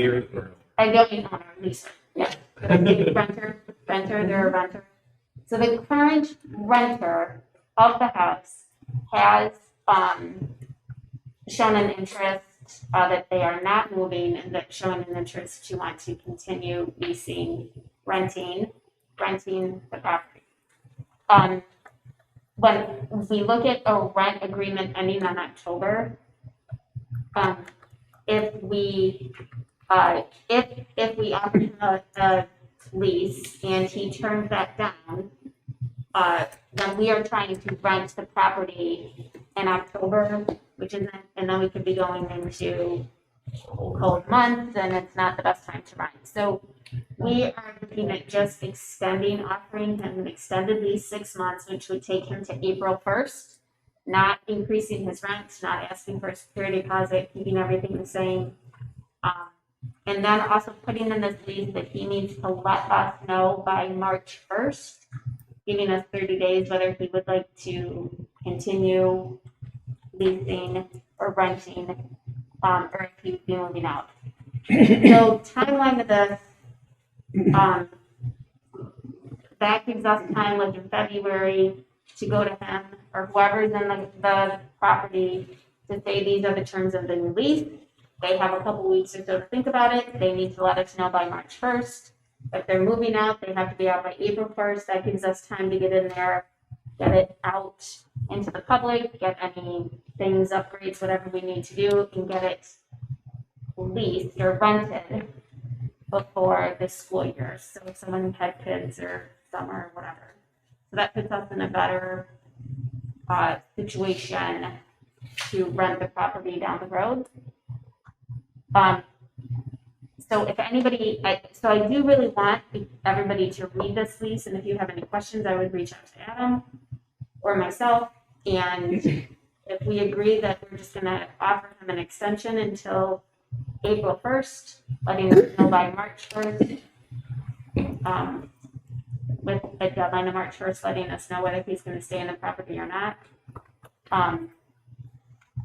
We will vote on that in 2 weeks and then get it to the lawyers and then have a discussion with the renter. Did I miss anything, Adam? No. Nancy, what does he pay now? He pays $1,100.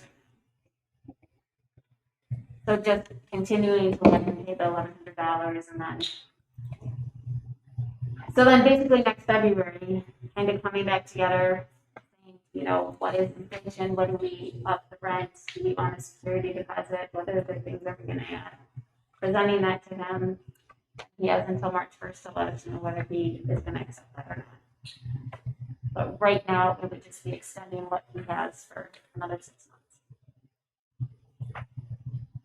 We all good? Okay, so, you have something, Dave? I said, sounds good. Okay, so again, I would look at this lease agreement, making sure we're all okay. Again, if you have questions, let's get them to Adam. If no questions, then we can put it on to vote at our next meeting, and then we can get it to the lawyers. Next, routine action items. Do I have a motion to accept the minutes?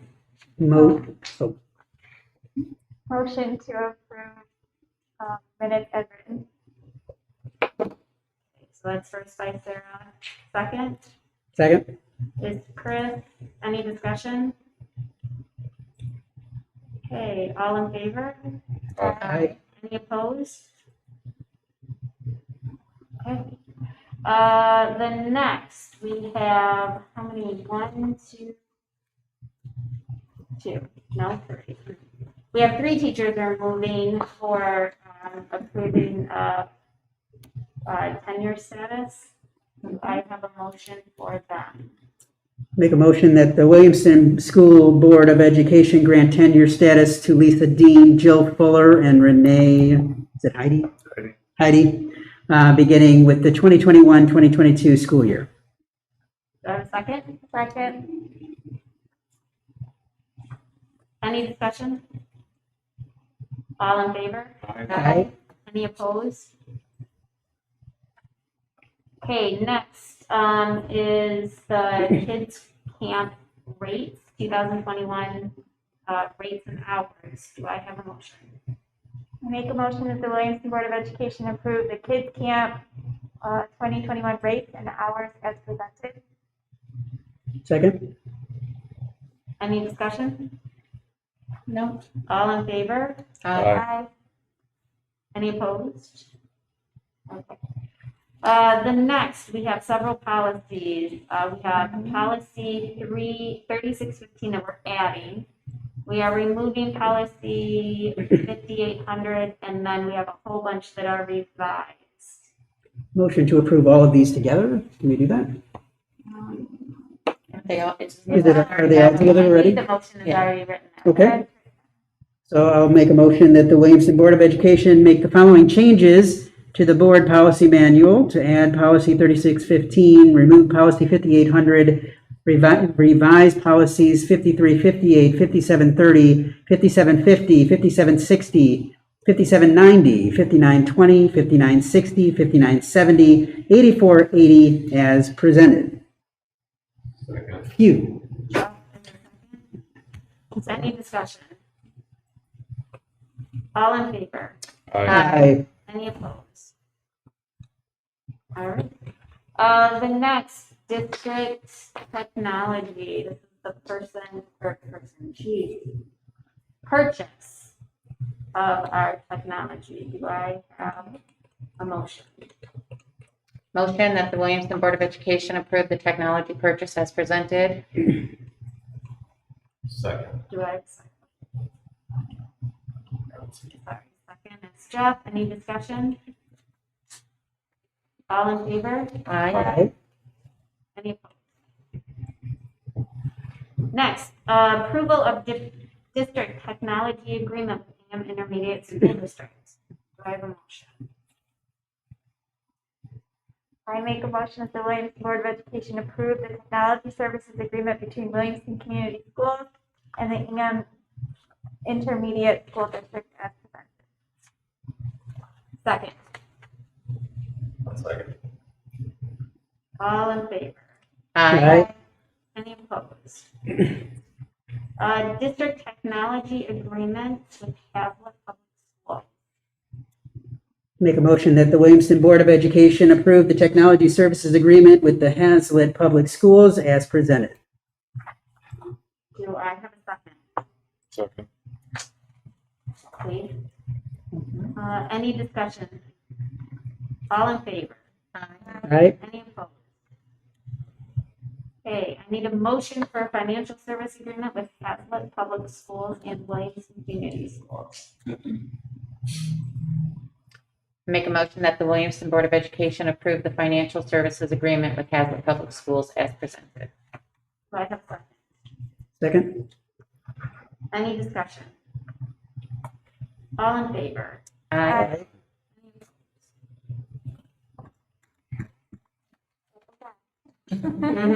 Welcome back. You do not have any roll call items. You do not have any separate action items. The review of the board goals are there. And we've been kind of going through the list the last two meetings. Correspondence, there's a correspondence in there of retirement for Heather Lounsbury. Kind of just makes me sad. Heather, I worked with Heather for a really long time. And it's going to be a loss to our district, but I wish her the very best. Adam, do you have anything? Yeah, and I've worked with Heather a long time in different buildings, and just a passionate, positive, kids first educator who has demonstrated a lot of resolve and flexibility assisting students over the years, and just another big loss, and very, very sad to see her go, but she's got a bright future in her next chapter, and she'll still have a family here, and we look forward to seeing her. But yeah, just an awesome educator. She is one of those people that has bounced from build. She has done all Oh, yeah. buildings. She was an interim All over the place. Yeah, she was an interim superintendent or special ed director for a little bit. Yeah, so she's been all over. So she will be great. Okay. This brings us to our last citizen comments, and I am so happy that you hung in there with us. He's probably not. Yeah, I know. Geez, I probably should have told you, come on home and you can come back.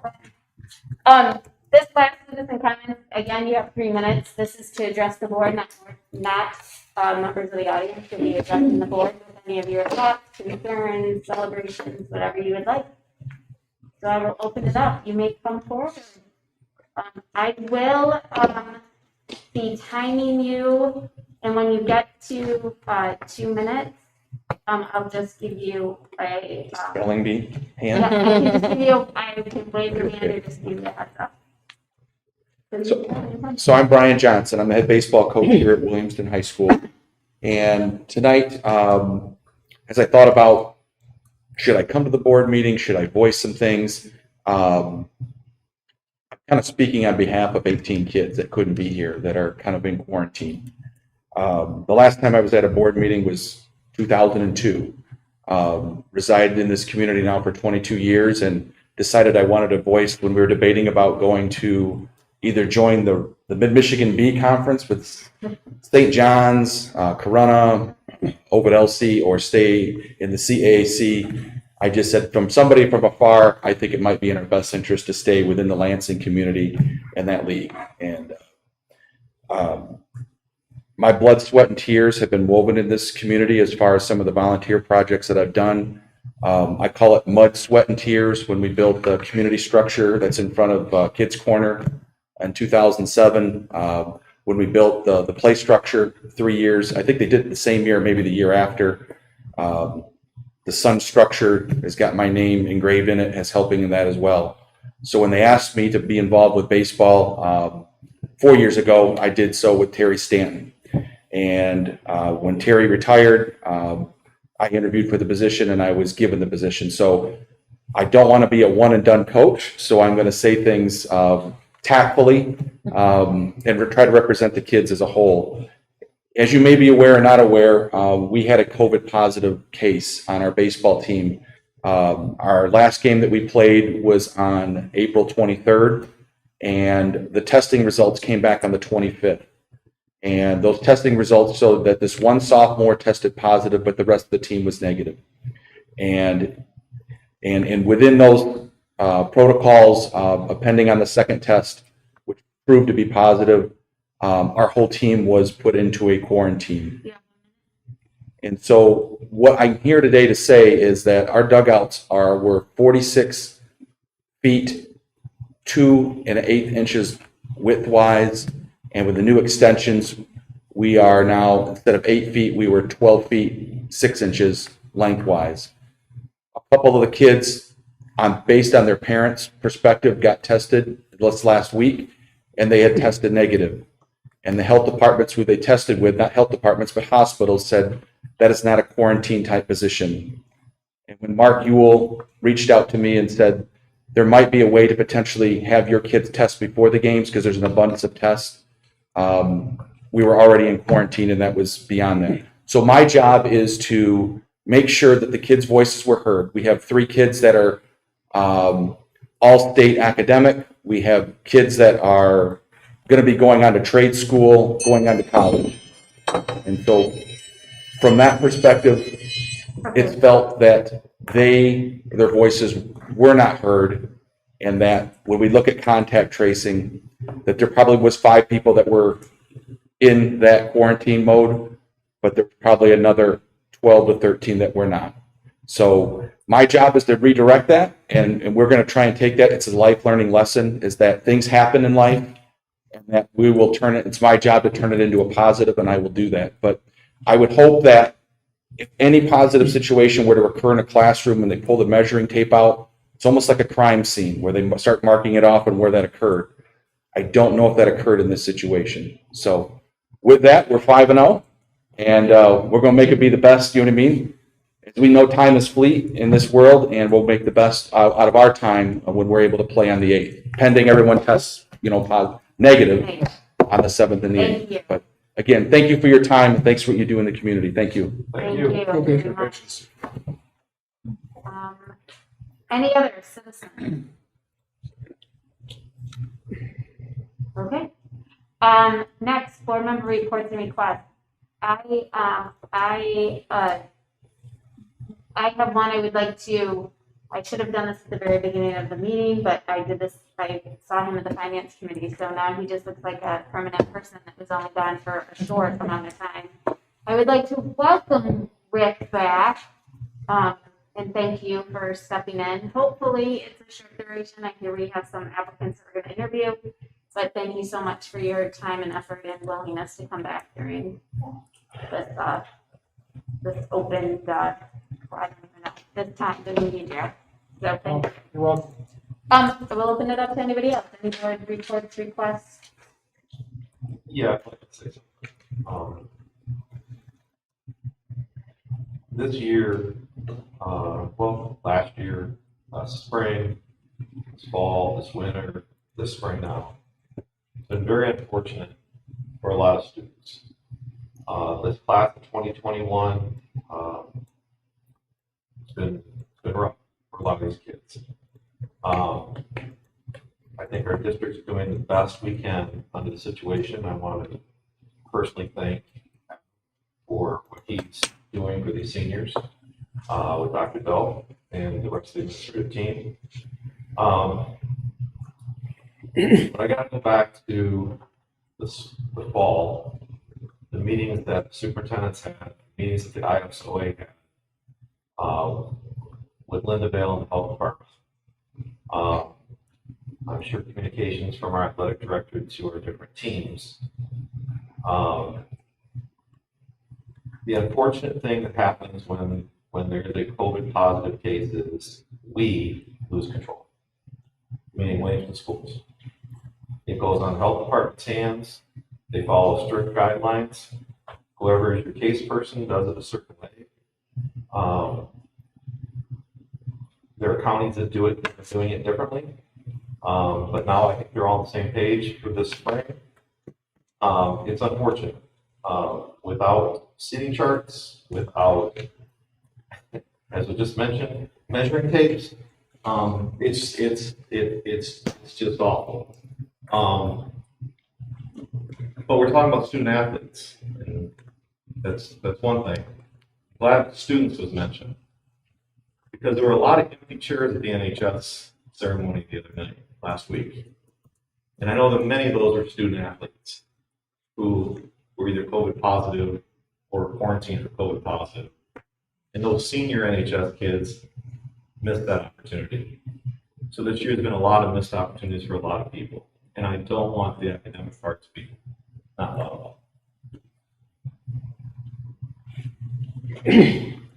Anything else?